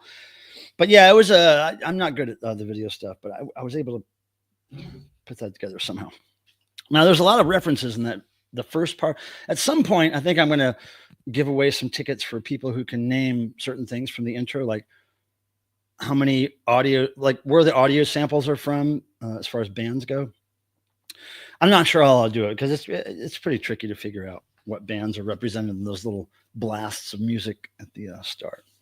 But yeah, you guys, I can't tell you how much I appreciate you guys showing up, because I really did need this time to talk with you and to have a little escape from my surroundings right here, where I always work and I always eat and I sleep. This place, everything happens in here, right? So everything bad that happens here. Everything good happens. So when something bad happens here and I'm here all alone, surrounded by the bad memories, I got to have an outlet like this. So this is good. A little socializing here in the house. Now, like I said, any minute now, Matt might be bursting through that front door. Who knows what kind of mood he's going to be in, but I think this will soothe his soul. When I show him the Barbie boombox, all is good. All is good. You guys, I want to ask you guys. Hey, front row. What's up, Manny? Dude, how are you? Hopefully I'll see you this year somewhere, Manny. Out there on, I guess, the West Coast, right? Yeah, maybe we'll see. Manny is a photographer. Rock and roll. I dig it even the second time. Well, nice. Yeah, you know what you dig a third time and a fourth time and maybe a 666th time is Hail Bear. From the depths of hell. Hail Bear. Now, I can't wait to find a Jesus that would fit this mask. I just know there is one out there. What is the next concert? And I know we talked about Kraftwerk, but what's the next concert everybody's going to? I don't care if it's like a club show or your nephew's band rehearsing. I should put it like this. When's the next time you're going to see or play, let's add that, live music. When's the next time your life will intersect with live music? Like in a room with live music, not just listening to a recording of it. But that might be interesting to know too. Reggie Watts. They might be, okay. They Might Be Giants, then Devo. And I saw They Might Be Giants one time way back in the day when they had the big hats, the tall hats. It was at this little tiny club here in Raleigh called the Brewery. I remember very little about it. I wasn't really a big fan, but I knew the video with the hats. Reggie Watts, he's opened for Devo before, years and years and years ago. And then fairly recently again, he was with Devo for some reason. But way back in the day, this was probably early 2000s, between 2004 and 2008 or something like that. I got a picture with him posing with Devo. Like a really early digital camera, crappy shot. But him, I think he's either kneeling in front of them or something, but his mind was blown. He was a big fan. That was before he was very, very, very famous. Ian's next concert is Animal Sniffers here in Raleigh. I don't even know if I'm going to be in town. It's driving me crazy. All these bands that I know and, that I could likely get into, for free, they're all happening. All these concerts are happening when I'm on tour with Devo. It's a good reason not to see them, but yeah, it just happens to be. So hopefully I'll join you there, Ian. I don't know yet. Now, Michael from Chicago says Neil Young would buy that Train album. He bought Lionel Trains back in the 90s. Well, this Train album is nothing special. I mean, if he collects Train albums, I'm sure he has that one already. Now, there are some, like there was this guy who contacted me on eBay. He's from England, and he bought one of my Train records. But he was asking if I had more, and then he went on. He just told me all this information about how he's been collecting for years, and he paid £285. Again, he's from England. He just recently paid £285 for a very rare Train field recording record. And the ones he was getting from me are pretty basic, but since he's in England, he likes to get good copies of the American versions. So I sold him one, and then I found that one, but of course he already has that. So I think it's common. I think Neil Young, he probably has the best if he collects those records. But I don't think just because he likes Lionel Trains, I don't think that means he would like the sound of them. I don't know. I think it's a very niche market. Cruel World is your next concert. That's going to be a good one. That's going to be a good one. Doesn't count for me. I can't count. Well, I guess I can count the shows I'm working. But if somebody asked me that question, I would probably say what I'm going to for just total fun. Maybe. Okay, good man. Did a great gig at Rock for Responders. Wish you guys were there. Oh, well, thanks for your service to rock and roll, man. Man, he's a cool guy. He's shot Devo before when I was able to work it out. I need to find shows here in Honolulu. I don't know, man. I think the vibe is different there. I don't think you need shows there. I think it's a whole different planet. Oh, sorry. It's a whole different planet there. Like, I remember just feeling like, wow, why do we do things the way we do in America, in the mainland? It's called the mainland, right, Adrian? Is that what they call it? It's not really a derogatory term, but it's not they don't speak of it highly. They don't speak badly of it that I remember, but they know that Hawaii is where it's at, the golden energy. So I felt it, and I wasn't expecting it. I had no idea what I was getting into when I went to Hawaii, but it was mind-blowing, just the vibe, And Michael's going to see Elvis Costello in Chicago. I've never seen him. Neil Young at a return. I was really into the Model Trains. I was going to say, when you were describing somebody being in trains and somebody being in records, I was saying some of these people are just into field recordings. I think there is a kind of a stereotype of either autistic or somehow, interesting people who like that's who likes trains. Aren't there YouTube videos of very obsessive English youngsters, young men freaking out about trains? I think it's a thing. I don't know a lot about it, but I might be one of those people because I really love those Train records. I discovered them by accident. But it's like the sounds you're hearing. There's no modern sounds. There's no phones going off or car alarms it's just the chug of this train, and then maybe the guy who's shoveling coal in the thing, he says a few words every now and then to somebody who comes in and asks him something or something. It's not like he's paying attention or anything. So it's real life IRL pre-streaming stuff. You got a lot of positive on your walls all around you. Well, it's called rock and roll, my friend. It's a lot of rock and roll. Oh, I have another concert story, but I think our friend with the concert story request left. No, wait, you're going to see Guitar Wolf? Oh, huge, huge. Hey, good to see you. I saw them do a surprise show at the Punk Rock Museum the one time I was there. My friend Jalen was with me, and another friend of ours, Rob, and they're both from Seattle. And they were like hip to it before I was, and we were outside taking a break, having a smoke or whatever, and they were like, "Oh, Guitar Wolf was supposed to play soon. Let's run back in there." So we ran back in. They had already started a song or two, and they were in this little tiny, like, I guess the room is supposed to mimic some other punk band's practice space, like a garage. It's really small, and it looks like, you know, graffiti and old flyers on the wall. But they crammed themselves in this little room and played in a very small room for the punk rock bowling attendees, and man, it was good. I think there's a little footage of it on my page, but I was kind of far back. Jalen, I think, got right up front, but I stood back because I'm tall. I can't really stand right in front of everybody.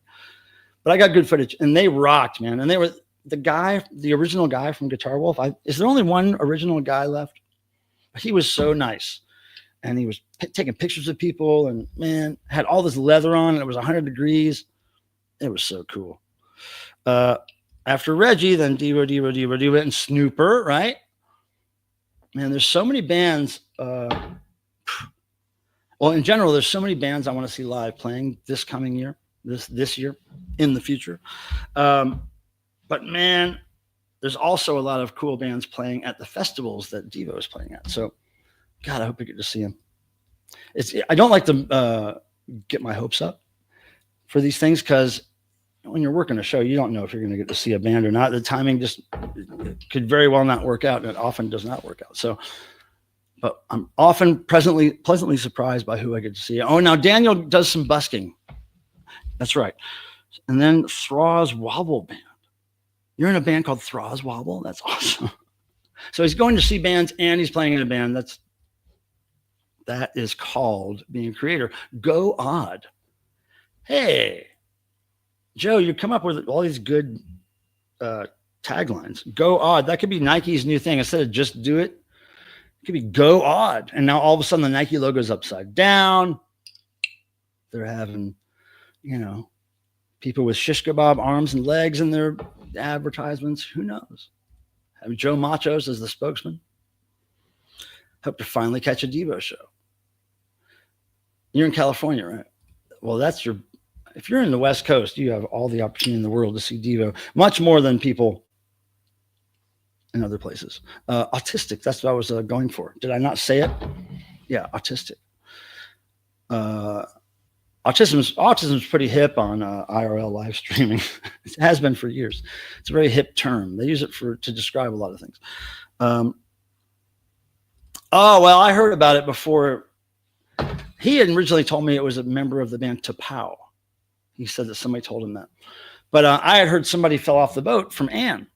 No, was it Ann? Yeah, I think my friend Ann, I was talking on the phone. I told her Tim was on this cruise. She was like, "Is that the cruise where somebody fell off the ship?" I think it was the 80s cruise. And then I Googled it, and that was before they knew it was related to a band member. But yeah, I Googled it and asked Tim about it. And then he told me it was Tapao. But then I read on the news it was Faster Pussycat. Now, from what I understand, I mean, the huge tragedy kind of, I'm not talking about the guy and his girlfriend. I don't know what happened there. But the band has stayed on the ship. He's obviously gone.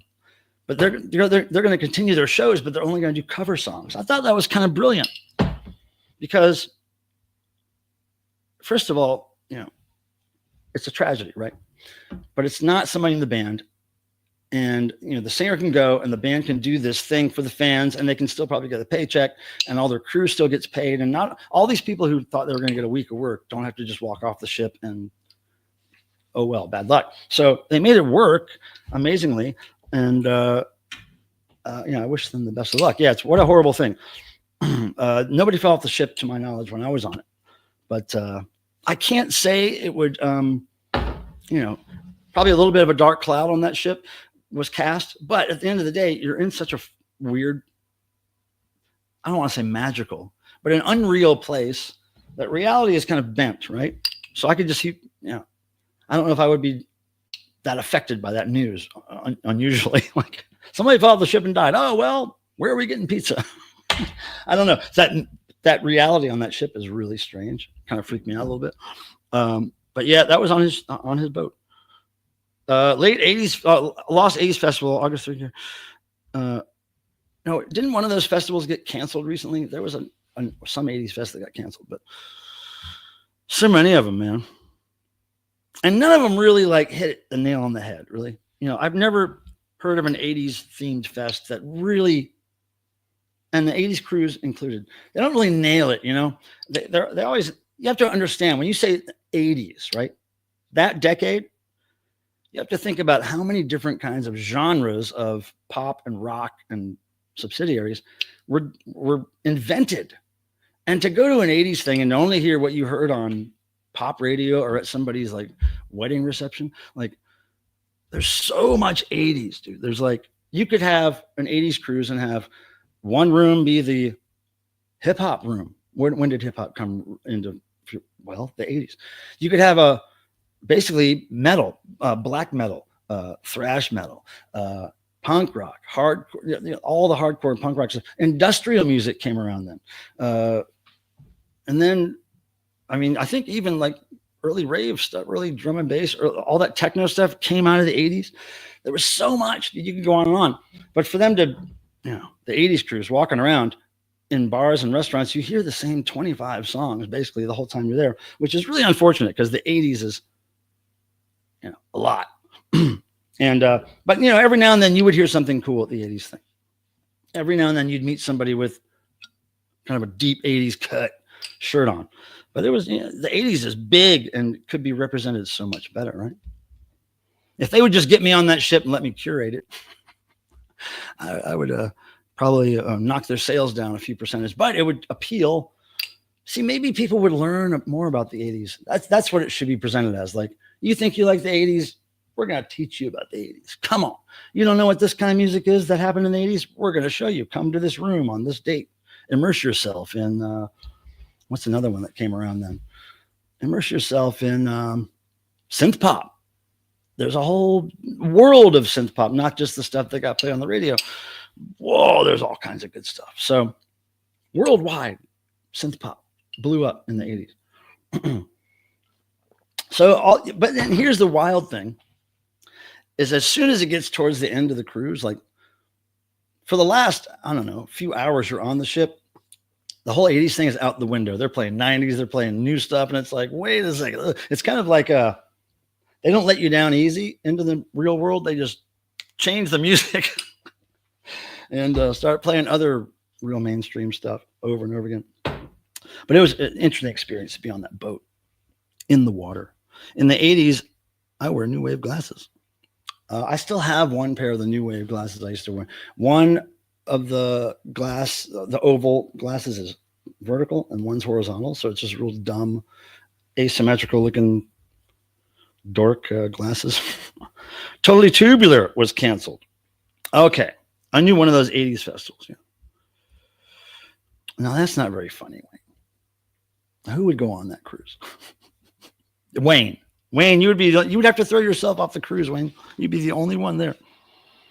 A 1979 cruise. I don't know if you want to boil it down to 1 year, man. That's tough.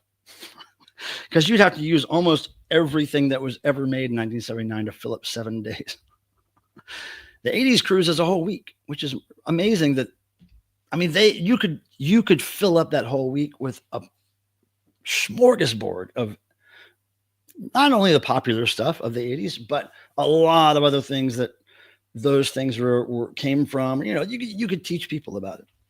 I think it's a missed opportunity. And, they should have 80s food. They shouldn't have all this newfangled food. They should just have what was in the 80s. Oscar Mayer, McDonald's, whatever the 80s was. Okay. Did I lose track of the chat here? This light is right in my eye. Makes it not really easy to see the screen, but getting old, man. It's a challenge. Oh, hey, let me ask you this. We have 20 minutes left. Does anybody, because I'm just, I feel like I need my sidekick. I need my wingman. Anybody want to just come up here and join me on screen and have a chat? Because I don't think we're doing noise. I don't think there's enough people to do it. But here, if you want to join me, talk about whatever for the next 15 minutes or something. Because I got nothing, guys. I have nothing. I'm going to be able to do noise. Okay, Burn. It's all good. I'm not prepared either, really. Something about 80s era that grabbed so many. 70s had disco and urban cowboy. 90s was so. Yeah, I know. And so why isn't it represented in more of these 80s themed things? It seems to be they pretty much, I mean, look, it's lowest common denominator, really. But I think there's a marketing value to creating a festival that's not only entertains and plays the stuff that people know, everybody knows, but then deep dives and teaches people about other things that they might like. And, and there's so much of the 80s that you got to like something. I mean, there's going to be something that's your taste that you don't know a lot about that you're going to learn about. So I don't know. The 80s is just one of those eras. I don't think you could pick any other era that had so many genres come out of it. And the physical media was blowing up, all kinds of formats. And it was just lots of stuff happened in the 80s. Glad I was there for it, but I wasn't quite old enough to really enjoy it like I should. Like I should have. If I was just a little bit older. The Trailer Park Boys episode with Sebastian Bach.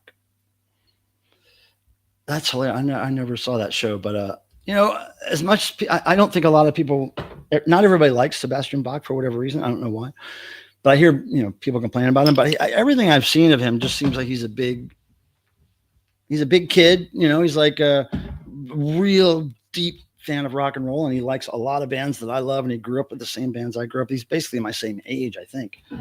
So it's like I could probably hang out with that dude. I don't know much about Skid Row or his music career, but I think I would probably get along with him pretty well. Seems like he's one of those guys, like kind of like Tommy Lee. Tommy Lee to me seems like real down to earth, big fan of music, enjoys his life, and is not a big dickhead to people. I mean, sure, when you give these people some kind of vices and they do too much, maybe they could turn on you. But for the most part, I feel like those guys are. Hey, Tim, are you coming? Look at Tim's here. Tim, are you able to come on screen? Not come on screen. Are you able to join me on screen from your cruise? Or at least tell us what's happening? Can you pop in any form, even avatar, if your camera doesn't work or whatever? Anyway, look, Tim, here, if you want to join me on screen, Tim, there's the link. Well, that'd be great if Tim joins me for that. I was just reaching out. Can anybody join me on screen? Because I'm out of content. I'm out. How's the cruise? Yeah, come on, Tim. Hey, David, what's happening? Petaluma. I like saying the word Petaluma. So thanks for bringing that up. Give me a few minutes. Okay, look at this. Give me a few minutes. Right on. That's what I want to hear. So we may run a little over if whatever. I'm not because my friend never showed up at 8:30, so he may not. But yeah, we could go a little longer if Tim can do it. I'm really interested to see what's happening on the ship. I miss it. I miss the experience. I'm going to open this new beer in a second here. Let's see a stack of G.G. Allen cassettes. Man, I don't even know if I have one M, Mr. or Mrs. M. I don't know if I probably only have one G.G. Allen cassette. And I don't know if it's a bootleg or home recorded, but I did see G.G. Allen perform in Charlotte. It's on record. It's called Carolina in My Ass, the show I saw. I think Matt's here. I think Matt might be here. Burnbot, don't worry about it. Hey, I appreciate you coming in and chatting and liking, and always appreciate you, man. Come back anytime, buddy. Have a good one. I'm backstage. Well, wait a second. How? Wait, I'm not seeing you. Hold on. Let me zoom out here a second. I think I got it zoomed in too much. Nope. You're not backstage here, buddy. No.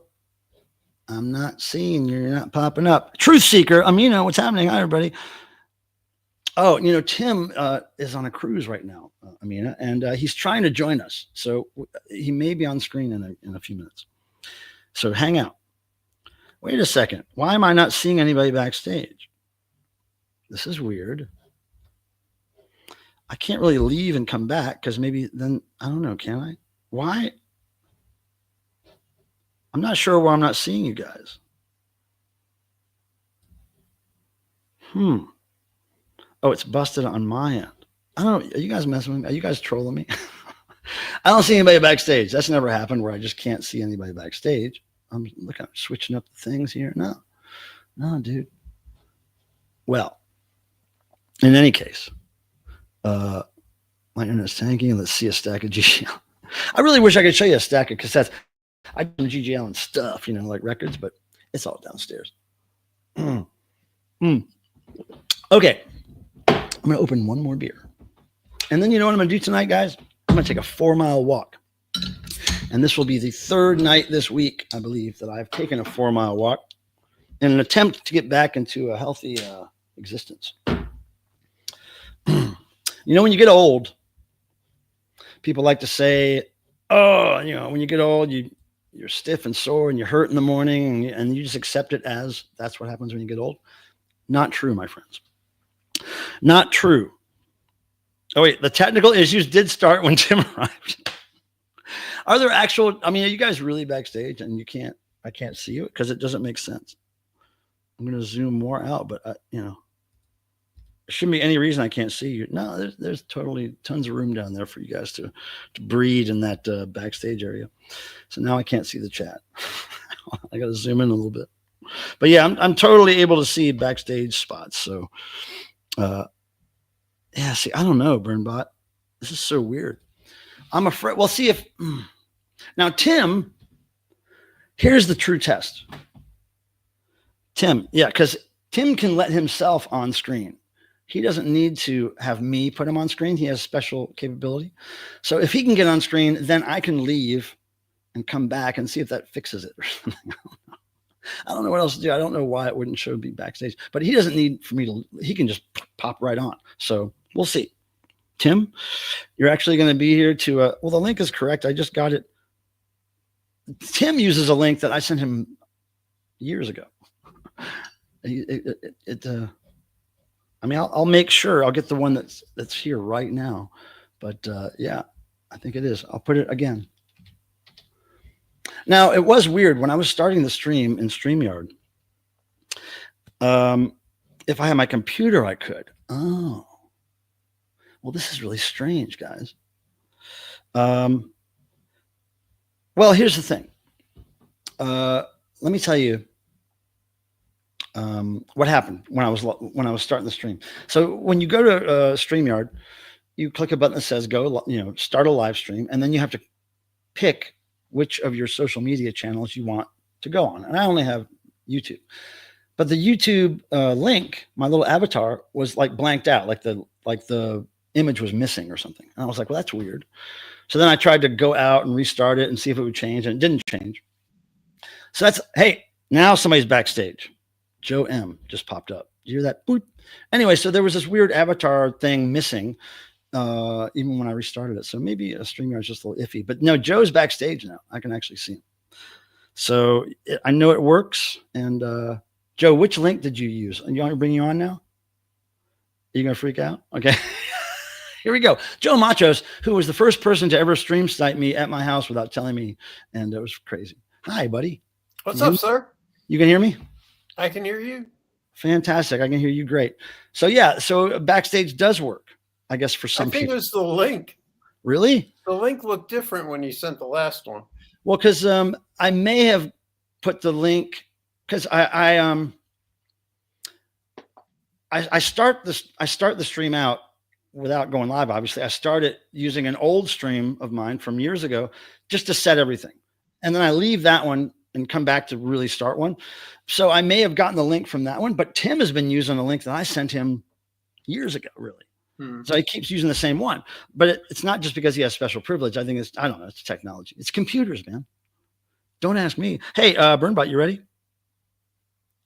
You ready, Burnbot? Give me a thumbs up if you're ready, buddy. Okay, here we go. Burnbot, everybody. What's up, man? Yep.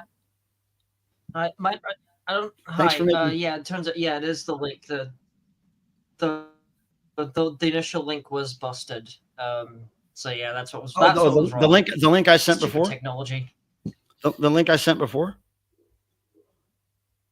The link I posted before was the wrong. first one. Yeah, like this. The one you sent. The last link you sent was the one that works. Oh wow.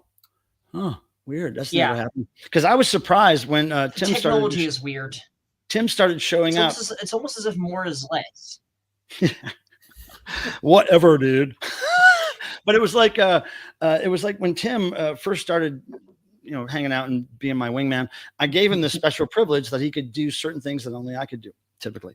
And one of them was just to let himself on the screen. And I was surprised that after I sent him the first link, he just kept using that same one over and over for every stream. I was like, oh, okay. And I've never given him a new one. I gave him the first one, and he's just used that one. So interesting.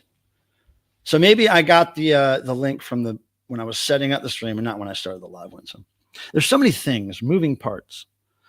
But Tim, if you want to click the last link I posted, even if your camera doesn't work on your phone, Tim, as long as you're an avatar and we can hear your voice, whatever, just try it. If you have internet enough to pop in the chat, Tim, you got to try to tell us about this boat experience. My YouTube just broke. I'm sorry. I'm sorry I broke your. I think Tim broke it. As soon as Tim showed up, everything's. You just blame it on Tim.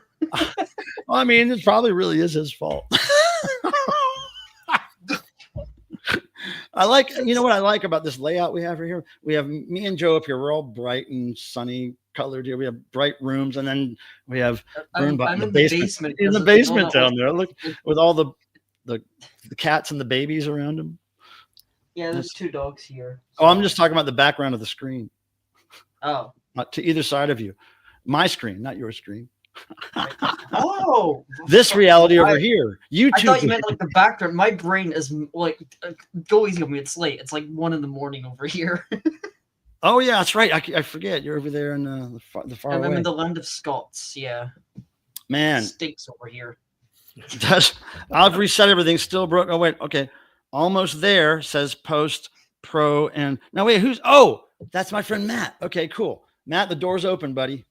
All right, so Matt's on his way. This is great. We might run a little over today because I want to get Tim on here in some form. Tim, can you at least try that link, the last one I posted, which is right above post pro and damage, right above that comment. We can maybe do this, Tim, for a few minutes before we have to shut it down. So Joe, what is that behind your head there? What pictures are in that? Oh, it's just some family pictures. There's a picture of me and Matt Pinfield at my wedding. Wow.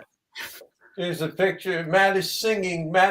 We're doing Homicide by 999. No way. Oh, yeah. Wow. Yeah, we did a whole bunch. We had my in-laws paid for the wedding. So they wanted a band, not a DJ. Yeah. And so I talked to the band and said, when you guys take a break, we want to do 20 minutes. And they go, cool. And we used their drummer. We used their drummer, which was hysterical. And Matt came up. Matt has a band called Opium Vala. And it's Matt and a bunch of musicians from New Brunswick, New Jersey.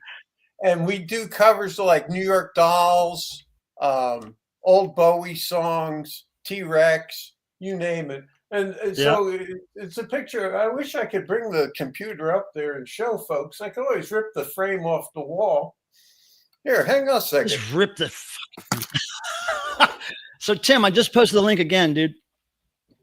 Let me know if you see it. You might have to open your eyes to see it. But what's an eyes? I know that can be different. So, Burnbot, I appreciate you, adding your whatever to this thing. Most Thursdays, I do. I'm just the visual stand-in guy at this point. I don't. You can kick me out. That's fine. No. I always like that you're here. You always have good stuff to offer. Look at that. Now, what year is that again? That's 1988. Wait, let me make you big. Hold on. Let me make you big. Hold on. It's 1988. That's me on keyboards and Matt singing. And what else do we have? Oh, we have me, my ex-wife, and Thomas Dolby. That's awesome. I weigh about 300 pounds in that picture. Now, let me ask you, in the picture of you and Matt Pinfield, what's the button you're wearing on your jacket? Do you remember?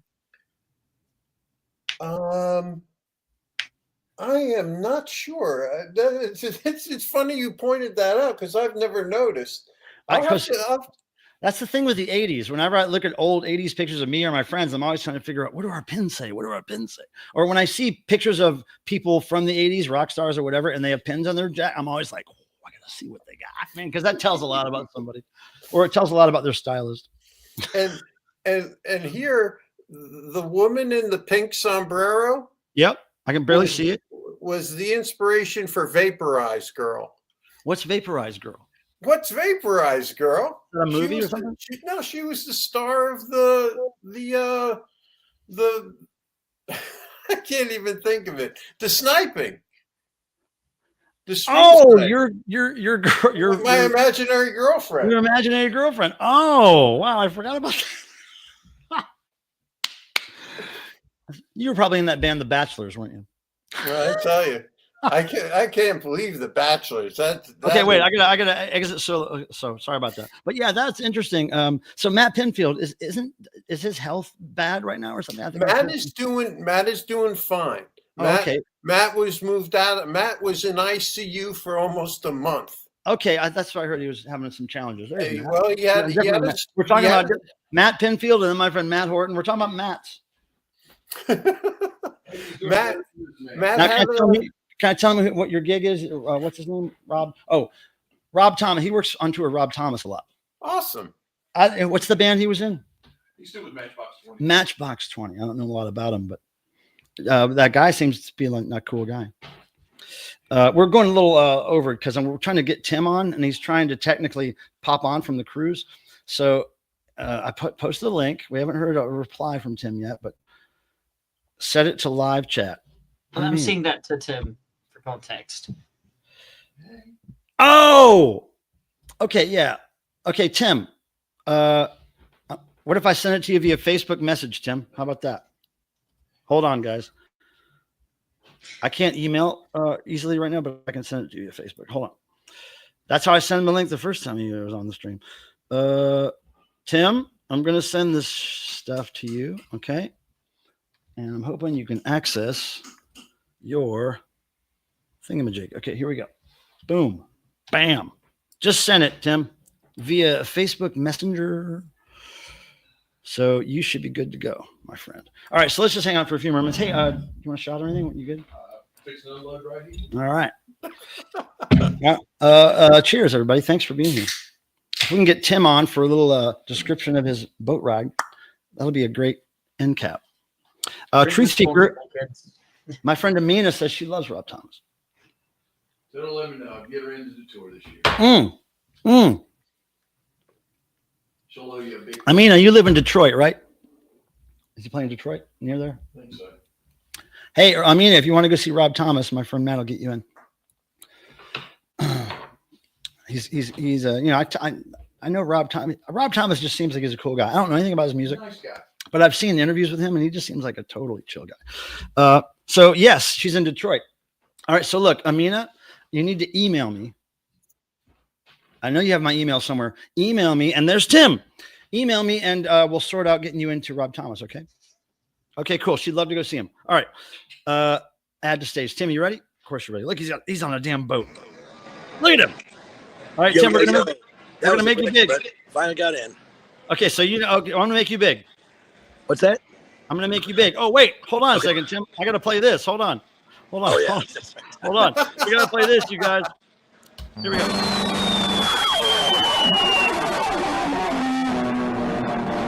It's Tim. There we go. What's up, everybody? So you're on the top of the boat. We are having a blast. I tried to find a quiet place, but I needed an outlet. It's pretty quiet. What's that? I can hear you good. Okay. All right. Because I had to put my ear to the phone to hear well enough. But yeah. You sound like you've been talking to a lot of people. No, dude. I won a singing contest yesterday. with that voice. I did Oh. Aha's Take on Me, and the judge he just walks right over and just hands it to me. He's like, nobody can do that. Did you also have a wet T-shirt on? No, I had nothing. Yeah, nothing on. That's the '80s cruise. So, so is there nobody up there right now? What time is it? It is 10:01. Wow, it looks like it's vacant up there. It's fairly vacant because there's a big ass party going on downstairs. Oh, okay. And I had to get as far away from that to hear, be able to hear. Did you go up that glass elevator, the clear one? Yeah. What about it? The bubble. You took that to go where you are right now, right? Yes. You had to take that to get to the very top. Yeah, I remember that. Is there a hot tub behind you? Is there a hot tub nearby? I know that's where a lot of them were. Yeah, there's hot tubs everywhere, but the thing Yeah, is, they're huge. But no outlets here. I can unplug for a second. Hang on a second. Oh no, you don't have to. Wait, so you're charging your phone? Yeah, here's what I'll do. Here, check this out. Here, Are you charging your phone at the same time? Yes. Oh, dude, this is so great. Matt, come look at Tim on a fucking cruise. It's 10:01. Where's he at? Look, and Ooh. no, it's not 10:01 there. It's Can't be. it's That's the great bar. That's the good bar. No, where is he? Nobody. What? No one knows that's there. What time zone are you in right now? Say again. What time zone are you in? Atlanta. Here it's 10 o'clock. Are you talking? Yeah, but what time zone is it though? Oh, time zone. It is what the hell do they call it? It's Atlantic. Oh, wait, no. It's Eastern something time. I forget what the hell they call it. What country are you near? Or what are you nearest? We just left Puerto Rico today. Oh, okay. Oh, okay. Wow, I didn't know you were ahead of me time wise. Yeah. Yeah. That's cool. So, yeah, what else do you want to tell us? Saw some kick-ass shows. The You got Tuesday autographs? today.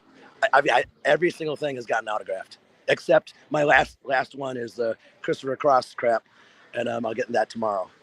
Now, dude, I heard that Faster Pussycat's going to keep playing on the ship, but without their lead singer, they're going to do covers. That's awesome. We read the same thing, and That's awesome. the cruise has not announced it. They told us that they left, but we saw some of them today. It's so cool because you think about it, it's really sad what happened and it's a big bummer, but it really didn't affect anybody in the band physically. Like, nobody, so if their singer leaves, Mike, except the lead singer. That's what I'm saying, but they can still pull it off because for one, the crew and everybody still gets paid for this week long of work they were, supposed to get, and the fans get to see something and they get to hang out and be in this little intimate show and pay their respect, like say, hey, we give our condolences or whatever, but because it's much better for them than just them leaving. It's like, God, do something. It's all about the rock and roll. Yeah, I mean, I agree with that, but it's like, wow, that's because they were all friends with her because they've known her for 6 years. I know. Well, it's a bummer, but it would be even more bummer if they would have had to just pull it, like just stop everything, right? Yeah. Because there's real lives involved and real, that's a long time to miss out on work, a whole week, No, I agree. And it didn't affect it's not like the travelers are not partying any less. Like it's like, all that it caused is that there's a little thing going on over here. Yeah. Now let's talk to that guy. Let's talk to that guy.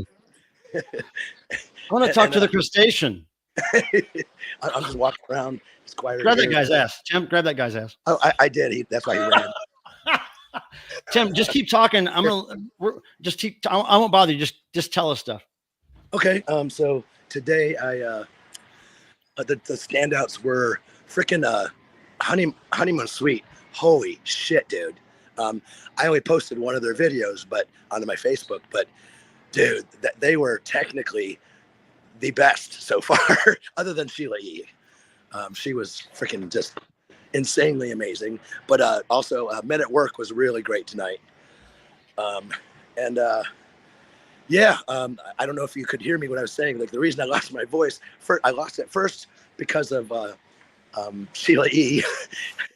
And then I got it back by yesterday morning, but ran into some dude. There's so many people from Chardon here, Chardon, Ohio. Everybody, really? Where Mike and Pilmer and I were from, and it's like a trip. I didn't know all of them, but they somehow got a hold of my Facebook, and so everybody then was trying to contact me. And oh, that's great. we had a mini reunion last night with people that I didn't even know, but from my, but we have all the same friends, everything. It's just crazy. And that's cool. We went to the after party, and I ended up entering the singing contest, and I won with "Take on Me." What'd you win? Yeah. I mean, what was the prize? Oh, it was just some special license plate. I don't know. Oh, okay. I'll take you off big screen so you can see everybody else. All right. But yeah, it's so cool that you're able to pop in last minute and do this because you have a really good internet connection right there. Well, because they lowered the rates now, so I was able to do it. You got it. Yeah. Wow. Yeah. That's because it's a lot better than I had when I was on that cruise. And here, let me do this. Hang on, I'm going to go on an elevator and try to go up. Dude, next time you got to bring a selfie stick. This is great. Yeah, you know what? No, I'm going to go down to. Okay, well, I'm gonna make you big again because I'm, all the rest of the people are just watching you, so I'm just gonna make you big. All right, we're going down. Even the sun goes down, Tim. Oh, yeah, he's been going down all day. I'm pretty sure he's still down in that hot tub. That elevator is where the people that I met that dressed like Zig Sputnik, they did a little video for me where they all walked out of that space age elevator. It was so perfect. Nice. Yeah, like I know exactly where you are. This is so weird. I recognize exactly where you are. Yeah, and those stairs. That's where all the food is on that side, right? Yeah. And I'm trying to think. Oh, I don't want to go to casinos. So my room was right where you are right now is right to your right of all the restaurants. So you're walking towards where my room was. I think it was on the 3rd floor. Yeah, here, everybody. Well, I'm not gonna. He's mopping, so I'm not gonna walk over there. But dude, you have to go to one of those rooms with something on the door. Okay, so let me just make you small for a minute. So one of the things that happens on this cruise, guys, is that not everybody, but a lot of people decorate their room doors. They're basically their hotel room doors. Oh, you want all this 80s stuff, and then they have like free stuff that you could take, like pinback buttons and bracelets and stickers and candy and whatever. I mean, a lot of it is like the same. It's like the same boring 80s imagery. Like it's like they went to a party store and bought the 80s pack and then stuck it to their door. But some people get really creative. Put actual. Did you ever do your door, Tim? No. You got to give those out somehow in some crazy way. Well, what Tom and Susan were doing is instead of decorating their door, they were just giving stuff to the other people. Yeah, that's what I'm saying. You could use it. Going from door to door, and they were putting it. Oh, dude, here, look who's up. Who's up? Hold on. Wait a second. I'll make you big. Tapow. Who is it? Tapow. Hang on. Oh, up. You mean performing? I don't know much about them. What's that? Yeah, I know. They had that one song. I won't be able to talk for a second because it's kind of loud, but hang on. I'm just letting everybody. I can hear you fine. Like we're at the fucking Tapow concert, dude. Oh wait, well, that's gonna be copyright shit. Hold on. We can't do that. We can't do that. We can't do it. Hold on, Tim. I totally forgot we can't play that music. I totally forgot, dude. I'm gonna talk. Right. I'm just talking over. Out of here. Huh? I mean, because I think live streaming. I thought there was a party there tonight. I mean, that's just about as party as it gets, doesn't it? So yeah, I forgot, Tim. If we walk near any pop music, I can't have it on the stream. Oh, I forgot about that. You're gonna have to, write the people here. Dude, did you go on the water flume yet? No, I haven't yet. You have to. You cannot. No, I am going to. My body's been pretty beat. I know, but that'll loosen you up, man. That'll do it. That'll do the trick. And you'll want to do it right after it again. You'll want to do it again, and there's no question. Oh, I'm sure. But you got to do the right flume. Do the one on the right, not the one on the left. Gotcha. The one on the left hurts, and it's over too quick. It's fast and it's furious, but it's painful and not fun. It's just not fun. Huh? It's over before you know it, and you hurt.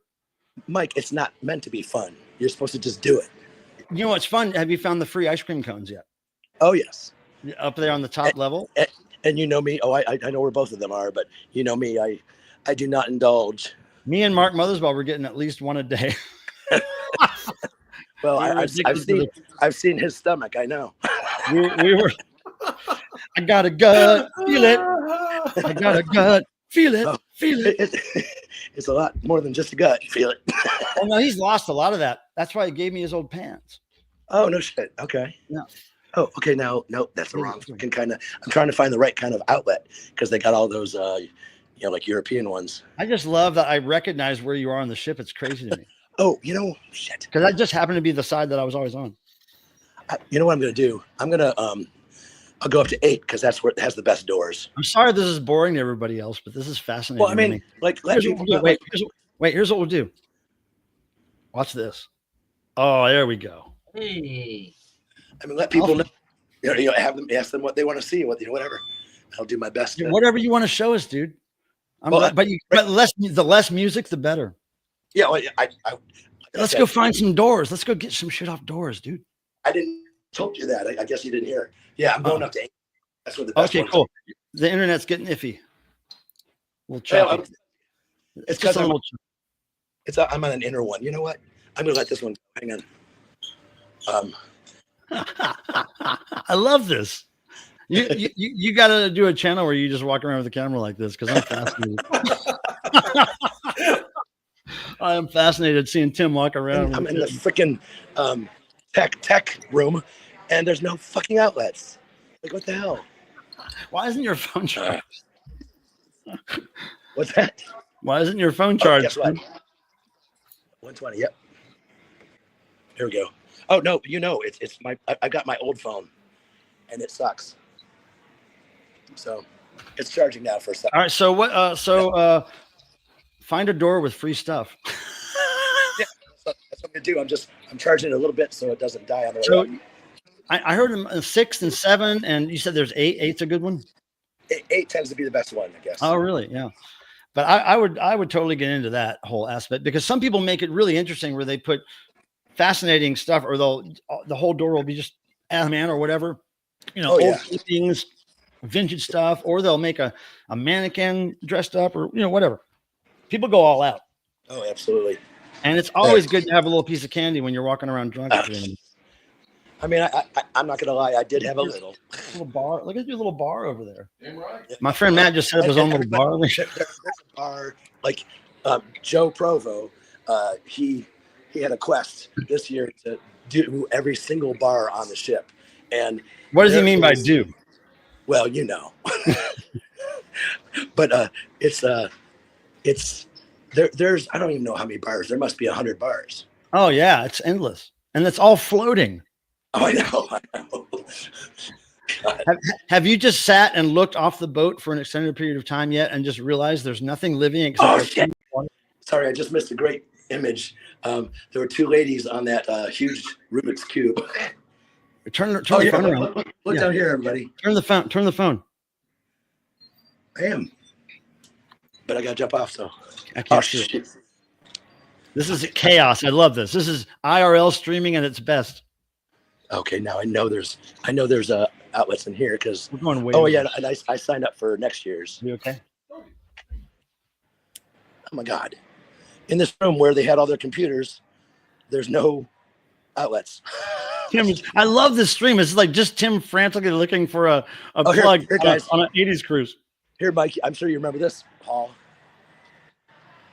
Oh yeah, that goes down to the other side where there's that quick food hall kind of place where you just walk in, you get a slice, and yeah, they're in there. Yeah, it's great. It's great thin pizza, thin crust. So this is great because you're on an 80s cruise and you're trying to give us a vibe of what the 80s cruise is like, but you're totally obsessed with a 90s 2000s problem, trying to find a charge for your phone. Okay, so here's that's not very. Some people had them in the 90s. I mean, Zig Sputnik had phones like that in the fucking 80s, dude. I mean, if I had email in 96, they had to have phones before that. But it's definitely not an 80s thing, is what I'm saying. Oh, look, there's one of the doors, okay? Smurfs.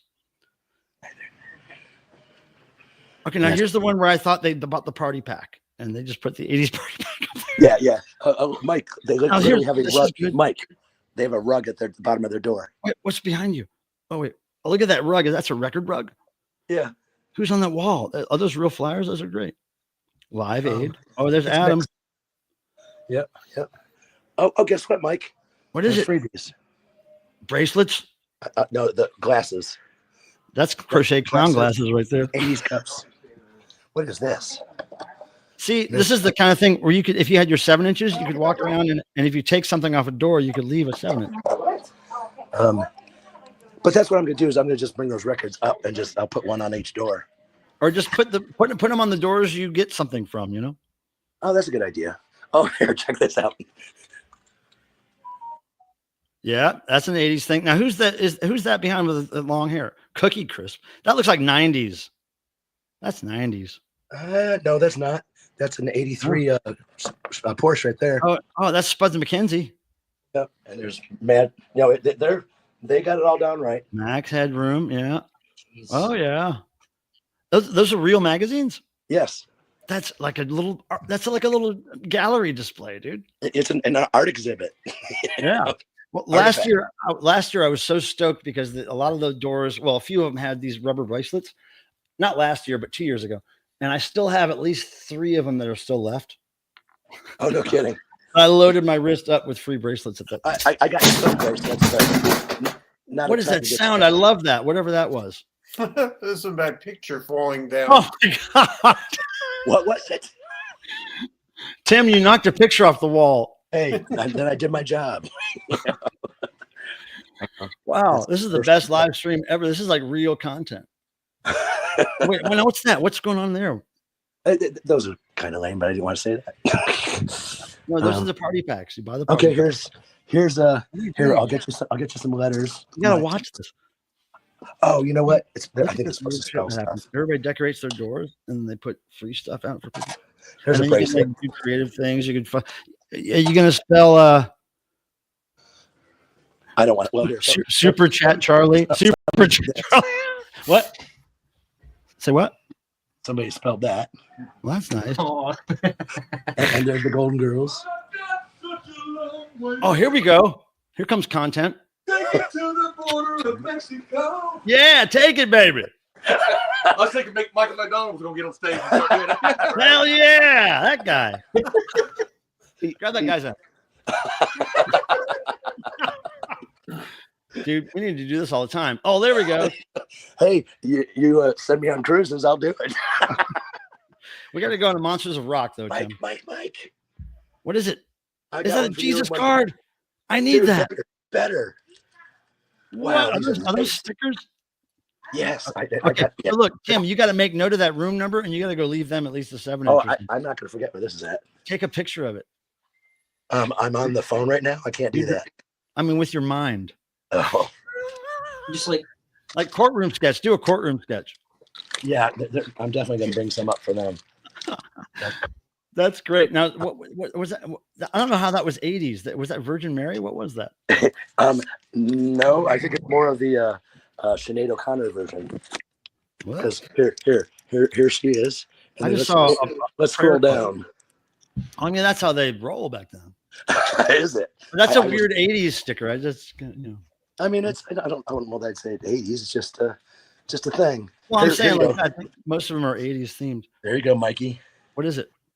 Dude, Oh, and the a pin back. bracelets. He found the bracelets, you guys. I can't believe it. A Bowie pin back. Look, Tim, look how devoid of color my wrist is. Yeah. Well, you're covered now. Fuck yeah. Hey, look here. Just when you think you have enough, get more. Okay. Yeah. Vote for Tim B, birthday boy for prom king. So there's Tim B. Don't and you want to Tim add B. something to that, Tim? I would be adding to that. I think I wrote on anybody's door who had a pen on it. I wrote on that thing. Well, I'll do that when I'm not on a stream. When you're barely able to draw. No, when I'm barely able to walk. This is great, Tim. Thanks for doing this. We're going over time, but I don't think anybody's. Oh, no complaining. problem. There's a little odd thing here. Yeah, this is good. And Hey, Record Man, what's up? Dave is here. oh, nice. I have not been paying attention to the chat. I'm totally enthralled with watching Tim walk around the shit. Sorry, everybody. No, this is great. More pin backs. Yeah, I pin apologize, back. but I've got to bounce. I've been Oh called. yeah, hey, Burnbot, we love you, brother. Thanks for coming in. Thanks. Take care, guys. Also, my mom sends love and support for the shit that was going on lately. Yeah, right on, dude. I appreciate you. Really. Hug. Onwards and upwards, though, right? Yeah, yeah. And do you want to throw a profanity or something at Tim before you leave? TP In the 80s style. It's got to be 80s style. 80s style. Jeez. That's great. I like that guy. Yeah, just taking a look down here. Again, I like how your name is Tom tonight. Dude, I just was doing it really fast. Wait, what were you showing me on that door? Oh, it's just they're not anything original, just a mix of people that are on, we're on the Warrant. Okay, there's Warrant. Okay, on the cruise. Okay, right. And Squeeze, they were freaking out of this world. They're amazing. Oh, look down here, Mikey. What is it? Look, Mike. What is it? A lanyard? That's a lanyard. Oh yeah, that holds the bucket. There's one of these for. I think that's kind of a Tim. And maybe can you wear that on the stream from now on? No. Come on, dude. Because the last night was the Mardi Gras prom. All right, I saw pictures of that. Yeah. And just more. What is that? What is going on there? Okay. Oh, you want to see those kind too? No, I thought it was like shelves of things, but it was just a photo. Yeah, it's just a bunch of stuff. Right. I mean, God bless them for doing something, right? Yeah. But some of the doors are hooked up, like they're hooked up. Well, I'm on 6 because I didn't notice when people were getting. I didn't know somebody else hit the door, the elevator, so I got off on the wrong floor. But I'm gonna walk up. There's no wrong floor. You're exploring now. You're in full explore mode. And I really like that there's actually opportunity for you to get way away from music. Here, look, money. They're giving money away. Wait, what's in there? Monopoly guy? Oh, there's credit cards. You name it. Where's the drug? Where's the drugs? There's a Rolex right here. I'm not sure why 80s drugs aren't represented on these doors. You're not wrong. Because that was a big part of it. Look, sealed cassette, max out. That's 90s, dude. I know that, but it's still cool. I don't know what How you doing? Sorry. That would probably sell for what? It'd probably sell for $5 or $10 on eBay. That too. Yeah, yeah, I know. I just sold a pack of them. I'm so intrigued. What is Oh, that? look here. Look at this interesting photo. Who's that? Zoom in. You got to get closer. What is going on there? That's kind of like Wes's gay cousin, like Wes from Road Warrior. That's his gay cousin. I thought it was you. I am his gay cousin. Oh, there's Rick Springfield. I love Rick. Let's see what else we got. So these are different cruises. Oh, check it out, Mr. Goodbody. Oh, Slim Goodbody. Slim Goodbody. Excellent. Oh, and there's D. Okay, right. But I wonder if other cruises do this, like Monsters of Rock or whatever. I don't know. Oh, and they had the church autographed their set list. Oh yeah, and Mike, in addition to everything, I've gotten the set list for almost every show. Yeah, of course, that's what you do. So that was pretty great. Oh, there's some bongos and guitar. Dude, we could do noise now. Yeah, there's no guitar though. Oh man, you take that inflatable guitar and put it with that keyboard, you got yourself a guitar, buddy. I'm on the inner rooms. Okay, I'm gonna go on the outer rooms. Oh, look at this. This is great, isn't it? And look at that. Something about that party pack. Yeah, I was gonna say that's not so exciting. What if you just came with so many records that people who had doors like that, you just covered them in real 7-inches and moved on, and just every lame door you just covered it in real records. No, I don't want to give them good stuff if they didn't. But what if you could though? And they wouldn't appreciate it, but it would be a sick flex, man. Weren't you saying that you needed one of these? Whatever that is, yes. I think Cricket might need one of those. Well, I just got Cricket some more bracelets. I came back with a suitcase full of crap from that cruise. Oh, Mike, read this one. What? Free bacon strips. Which one would you like? No, it's which one would you like, Tim? Okay, I gotta have this one. Yeah, I knew that one. I could have bet money on that. I love this viewpoint we have, Tim. This is great. I know. I'm really impressed that the internet is so good. Now there's Yoda. Okay, hands. Okay, great hands. Yoda's language lessons.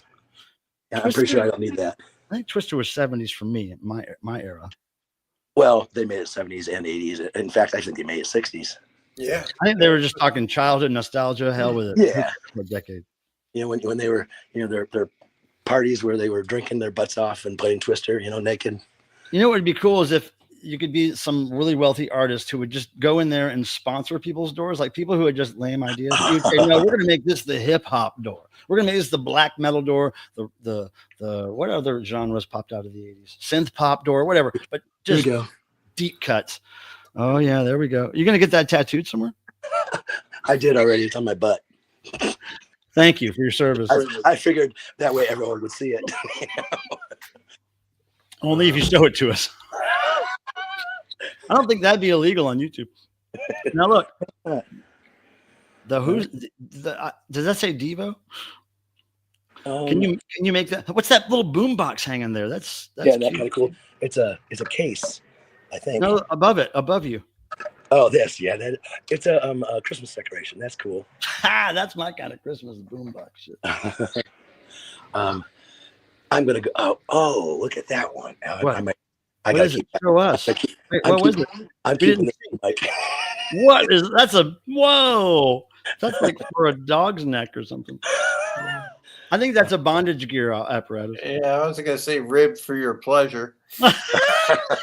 There's Joe Matos with a good one line. Perhaps ripped for your pleasure. That's great. I could wear that thing. Oh, there's Daisy. There's Rocky. And where's your drink? I finished it. You know, behind you, whatever was just behind you, I think it's a map. At first, I thought it was where you pull those toilet seat covers out of. Oh, no. It looks like a toilet seat cover. I haven't seen this on the cruise yet. What's that? Eagles. Oh, DK. See, that's what I'm talking about. Every now and then, one of those things pops up somewhere. Now, it looks like somebody added that. Okay, maybe. You know what? Those people just... I wonder if they know what DK means. Maybe it's just random stickers. They know. Why isn't it an angle like that? I don't know. So you could leave a Dead Kennedy single on their door. They'd be freaking out. I do not have a Dead Kennedy single. I mean, all I brought is like your basic 80s stuff. I love that. I feel like I'm in the hall with you. I feel like I'm like wrapped around your front. I have my legs around your back, and you're just carrying me, and we're walking down. My back is hurting so bad. I got my arms wrapped around your rib cage. I'm pretty sure. I'm looking right up. Is that a police song? Is that a police Somehow song? I'm holding this beer. I'm holding this beer at the same time. Okay, so I'm going to come in here and look for an outlet again. You got an outlet right here. It's called YouTube. Yeah. Well, I need the kind that will go in that for the outlet. Where's your phone charge battery? Why didn't you bring a battery with you? Because it's dead. I don't want to charge. Why? Okay, let me rephrase that. Why didn't you bring a battery that worked with you? Because I thought the one I had worked. Man, come on, Tim. All right, next time we go on a cruise, Tim, we each bring 3 battery chargers. 3. Well, I don't need 3, but you don't but a friend of yours might. Now, what if a friend of yours had brought 3 and he had an extra? Well, you know, Ren always. I could be the friend. I could be the friend that saves your ass because I brought 3. Damn, I don't want this thing to die. What, our relationship? Well, you better be careful then. Well, if it abruptly goes away, I'll be back if it works. It was because I can't hold on to your rib cage anymore. I feel like I'm riding. I feel like I'm just hanging on and looking up at Tim. He's always such a drain. It's a. Well, look at that. What's that? Oh, there's the pizza bar. There's the pizza bar. Yes. Why is it? Where are all the people? They're at the parties and the concerts. And I already saw them because, like, what the hell are you doing this for? I already did the concerts. Oh yeah, go to the parties. All right, so I certainly don't want to take up your time, Tim, but we've gone 30 minutes extra. You don't have to feel obligated. You don't have to feel obligated. Let's find one more door with treats. I was gonna say, let me go. I'm gonna walk 2 miles real soon. 8 is usually the good ones. And interesting. There's Jodie Foster by Annie Leibovitz. There's John Travolta by Annie Leibovitz. That's not 80s.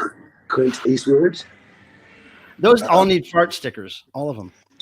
And let's see. Okay, so now I am on 8. All right, here we go. Diving up into 8. This is where more doors are decorated here. Okay, yeah. Doors of the Whores. Here we go. Oh, I spoke to Lance Rock today, Tim. Oh, nice. Yeah. There's Oh, what is that? Michael Jackson and who? That's Prince, Billy Idol. I'm not sure who. I guess That's maybe Debbie Harry, I bet. I bet that's Debbie Oh Harry. yeah, I think you're right. Doesn't really look like her, but I bet you that's what it's supposed to be. Yeah, I think you're right. See. Like some people really get into it. They make all this stuff. I mean, I think a lot of that like, stuff you is not see this alumni 80s cruise semo per annum insanimus. You know, it's like, where's the word anus again? yes. Oh God. See, Yeah, this, but I do like these, though. this would be a good place to drop a throbbing gristle record right there. Oh, Mike, what shape does that look like? There's lots of fart sticker opportunities. What is that, man? Holy crap. Isn't that wait, isn't that some kind of that's lobster, maybe rock lobster? I don't know. Probably it's or is it from a movie? Maybe it's a movie reference. It's a cake pan. I never get the movie references. God, where's the hard part? What's up? Well, they'll meet that. Yeah, hi. Hey, they're saying hi. Bye. See you later. You guys look like fun. Here's some bracelets. What? Come on, Tim. Come on, man. Hook me up, dude. I did. I can't wait. I'm so psyched. And here I'm digging underneath the beads. There's a. Oh, I love when you dig underneath the beads. There's another one. Oh, it's last year's bracelet. What? Last year's? Oh, look at Adam. Yeah. Did you see Adam perform? Oh yeah, he was great. The only thing I never realized, I have never been that close because I was like right up to the stage. But he is short. Holy cow! I thought you were gonna say he was farting all the time. Yeah, it's not English. Wow, that's pretty rad. I don't. Yeah, I would like this. Now That's this zone here, Tim. Whatever coolest 7-inch you have, these people. awesome. Talking heads, English beat people. It looks like an original. And wait, look, what is that? What are the things between? Are those them too? Go the other way. What's after that door? No, that's what I'm doing. Right here. Yeah, what's there? Okay, what is that? Probably their senior photo. Prom photo. Oh, prom photos. Oh, awesome. I don't know what Better Off Dead is. Is that a movie? I don't know that one either, but Yeah. obviously it's 80s. Let's see, and there's. Oh, I didn't even look. Porta John doors. I did not even look to see where this next year's cruise ports out of. Fayetteville. That's an interesting. You gotta go up the river to get to that. Hickory. It ports out of Hickory. That's kind of cool. I'm sorry to everybody in the chat who's maybe trying to ask me something. I'm not paying attention. I'm just totally enthralled with Tim's world. Look at this. What does that say? What's an internet? There's Disco does not suck. That is so not true. Can you replace that with something else? Take that. no, I will not. Disco. Now they're the same people that like Blondie's disco song. Who's that? The people that have the disco. Oh, song. those ones. Yeah. And we have an older image of Madonna and Good album. Good album. Madonna. Good album. I don't know about that one, but the first two That albums. was Papa Don't Preach, I think, or no, Say a Prayer. There's just a bunch of a variety of everything. Miami Vice. I know it's technically 80s, but I always imagine that as being 90s for some reason. No, it's 100%. And that they had a Miami Vice night. Maybe I'm Jackets came from- thinking of the video game imagery. Yeah. You know you had that. jacket. And here's I had a members only jacket. I had that, but also. Oh, what's that? Tip. Wrong era, dude. I know. Okay, no, this is. Oh yeah, that's your I tramp got stamp. that in my house right now. That's your tramp stamp. What is that? There's some bazooka gum in there, and let's see what else we got going. There's that Adam. That's the T-shirt I had. You should totally have your 7 inches with you. A tattoo. Oh, tattoos. Isn't this great? Love Imagine like tattoos. being on a cruise all by yourself. Everybody left you. You just go cruise. I did it for every night. I Yeah, you gotta get one. would be late before anybody else. So I was just walking through those, meeting people, drunk in the hallway, passed out. Like, it was great. What? I'm sorry, everybody. Maybe I should look at the chat. Hold on. Gee, your hair smells terrific. Shampoo. I used to use that. I used it. I had the No purple. kidding. I would snort that right now. I know that smell. I can name that smell. There should be more references to snorting in an 80s cruise. Oh, and what the heck are these? Little rings. There's Pac-Man. Oh, wow. Okay, this person's getting some records. Yeah. See, you got to remember this shit. Yeah, because they've got little guitar rings. I got you one. Oh boy, what did they say? Like Pat Benatar and Joe No, Walsh? no, it's a metal ring and it's a guitar. It's actually nice. Did you get me one? Don't forget, I wear jewelry. I know. Imagine if we had matching guitar rings, Tim. It'd be like we're married. I thought we were already. I mean, like married under God's eyes. Oh. Not in debauchery. Pretty sure we'll be burned. Tim, I found like 12 albums by a band called The Bachelor. Look at this, Mike. There's a nice collar for you. Thank you. Yeah. Yeah, like I want to go. Like, yeah, I wish I would have grabbed my records before, brought them up right away. I told you, I thought you were going to have your little messenger bag and you were just going to carry them with you. Your purse. I unloaded everything today. I was tired of carrying anything. This is great, man. That we're, but you know. I mean, did you read the chat? Are people bored? Do they want to see more? You know, I haven't been paying attention because I'm so I'm asking you, Mike. Put a shrimp on the Barbie, Groovy Lisa, LOL, bacon. Huh? Go, yeah. Read the chat. Make sure that you know. They're just all talking about loving this. I am not bored. Oh, okay. All right. But I mean, I don't know how many people are left. Let me refresh. Hold on. I'm just totally glad to catch up with you on video because we could barely talk for days because your phone just wasn't working. Yeah. And I couldn't text you. But now, like crystal clear. God, this like on my friends, like I have like 20 friends here, and like they weren't able to get a hold of me. Oh, here's Devo balls. What? That's almost Boogie Boy balls. Yeah, that's what I mean. Okay. Those fit in your field. Look at there, Mikey. Hold on. Dude. What? I'm gonna have a gauntlet. Oh, yeah. Oh, a gauntlet of new bracelets for tour. Mikey here. Oh, Truth Seeker wants a bracelet. Amina wants a bracelet too. Okay. There's gonna be plenty. That's so cool. Got money bags here.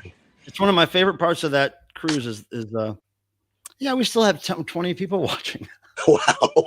Hey, look, guys, we're only 10 away from getting 50 likes during this stream, and that is the threshold for that I've heard for the algorithms really starting to pay attention. So, man, if you haven't hit that thumbs button, it's not because it's about Fonzie, really. And if you have to Google that, God bless you. But just hit that thumb button, and I swear, if we get 50, I might even take my pants off. Okay, but now I won't show you. I'll just take them off. What is that? It's a. That's good. It's a gay phone for the 80s. That's a TV. A TV. That's a gay phone. Gay phone. Wait a second. They might have a gay phone. That's a gay dude. Mike, that's a gay iPhone. You won't believe it. Check this out, Mike. Uh-oh. Gay phone. They got Grandpa's dildo in there. Oh wait. What the hell? Your volume got low. That's like a 1950s phone. Really? Yeah. At least on my end. It's probably the my universe phone might be trying to maintain its. All right. Well, let's just find one more good door with some gifts, and then we'll end it.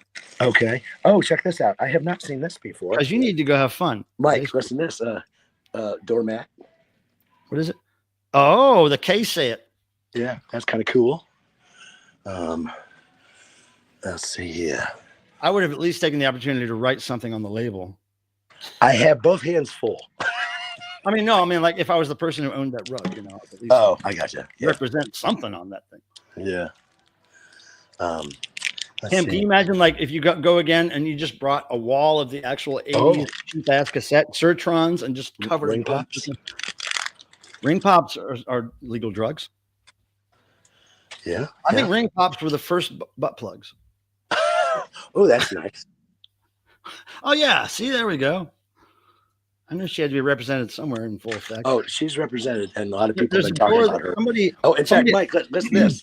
here's some news from Andy Bell this morning of Erasure. He's got a new album coming out in, I think he said April, and Miss Harry is on it. Who? Oh, really? That's great. Yeah. One So of those there's some- guys. these Wait, he's are- an Erasure, yeah, right? Yes. Yes. One of those guys is a big Devo fan. I can't remember which one. Vince. I know that the biggest Devo fans was definitely Information Society. They brought it up many times. Oh, and the crew, the staffing. Yeah. Guess what? Every one of them were wearing yesterday. Diapers. White hazmat suits and Devo domes. Oh my God. Did you get your picture taken? I asked them if I could get is there a time that they'll be all together, and what the hell happened last night? I can't even remember what happened, but yeah, so it didn't happen. All right, one more. Oh, golden. okay, Mike. Oh, is this it? Is this the door? What? There's 45s. Is Look at that information. Prince, take Okay, me with you. Oh man, I have that's a that good one. I have that Madonna. one. I have that one. Good. Oh, look at Vixen. Yeah. And there's Erasure. Of course, I got that one. Christopher Cross, Tapow, Dokken, Musical Youth. Yeah, that was pretty cool. Pass the duchy on the left hand. I see Kim Wilde. Go back to that Kim Wilde. Yeah, Kim Wilde. That's the shit That's right my there. that's my Oh, favorite thing of that whole thing right there. Yeah, Kim. Well, let me see it. Oh, and they got Tiffany's up top. Oh, and if anybody thinks they know what Tiffany sounds like, go on my Facebook page and listen to the video I posted. Yeah, she was freaking rocking out. Yeah, it was kind of like punky, right? It was kind of like not hardcore punk, but it was like the punkier side of power pop or rock, right? She said she loves punk. Yeah, because I saw her at the Whiskey. Okay. Because my friend Johnny usually plays bass with her and LA Guns.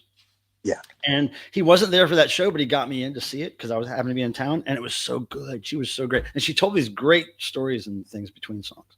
All right, Tim, I think you're losing the internet, or you did lose the internet. That's a good. That's a good ending right there. That's like, that's real Pinhead action right there. That's like IRL. Duty now for the cruise. Pinhead cruise. That would be like a Devo cruise where you'd have actual people dressed like pinheads like that. Yeah. Look at that. Well, Tim, thanks for your service, and everybody else. My goodness. We'll see you soon. I'm going to shut this down. We'll see you, my friend. All right. We'll see Joe, you after. Yeah, I'll see you soon, man. I'll be the day before. Just reach out. All right. Bye-bye. All right, Tim, thanks for your service. We'll see you later. And okay, thanks, guys. We went way over. Sorry for anybody whose comment I missed. I was totally enthralled by the Tim there, and I got all kinds of jewelry, man. I'm so psyched. I've been asking him for days. Have you found any doors with bracelets yet? You have to go look for. I was like, I know they're there, Tim. I know they're there. I found so many of them 2 years ago. Anyway, what's that sound? It's the boombox, the Barbie boombox that I found. I hear it, but what's it doing? It's playing industrial music. All right, you guys. On that note, I'm out of beer. We're gonna drink one more before we go. Is that cool? You're gonna go with me. Come on, no. Shit. When you start walking your ass, it gets warm. Got a session started. Whatever. All right, I'm walking by myself, you guys. Again, can't get in. Cold, and I got to work in the morning. For once this week. All I gotta say is Hail Bears calls bullshit on that. Y'all don't let this guy who won't show himself be a role model for you. Walk when you get a chance to walk. If your legs work, walk. That's a true statement. All right. So, but we'll see you. May the rock and roll gods bless you all. I really appreciate you guys coming. I really did get some great therapy for myself today. So appreciate you guys. Next Thursday, barring any any bullshit, we'll be here next Thursday. So right before we go see Kraftwerk that weekend. So take care. We're out of here. And again, last person to comment in the chat, which I won't find out for another 36 hours, will get an entry into the drawing that I do for records and cool stuff. Show your face real quick and then one in the stream.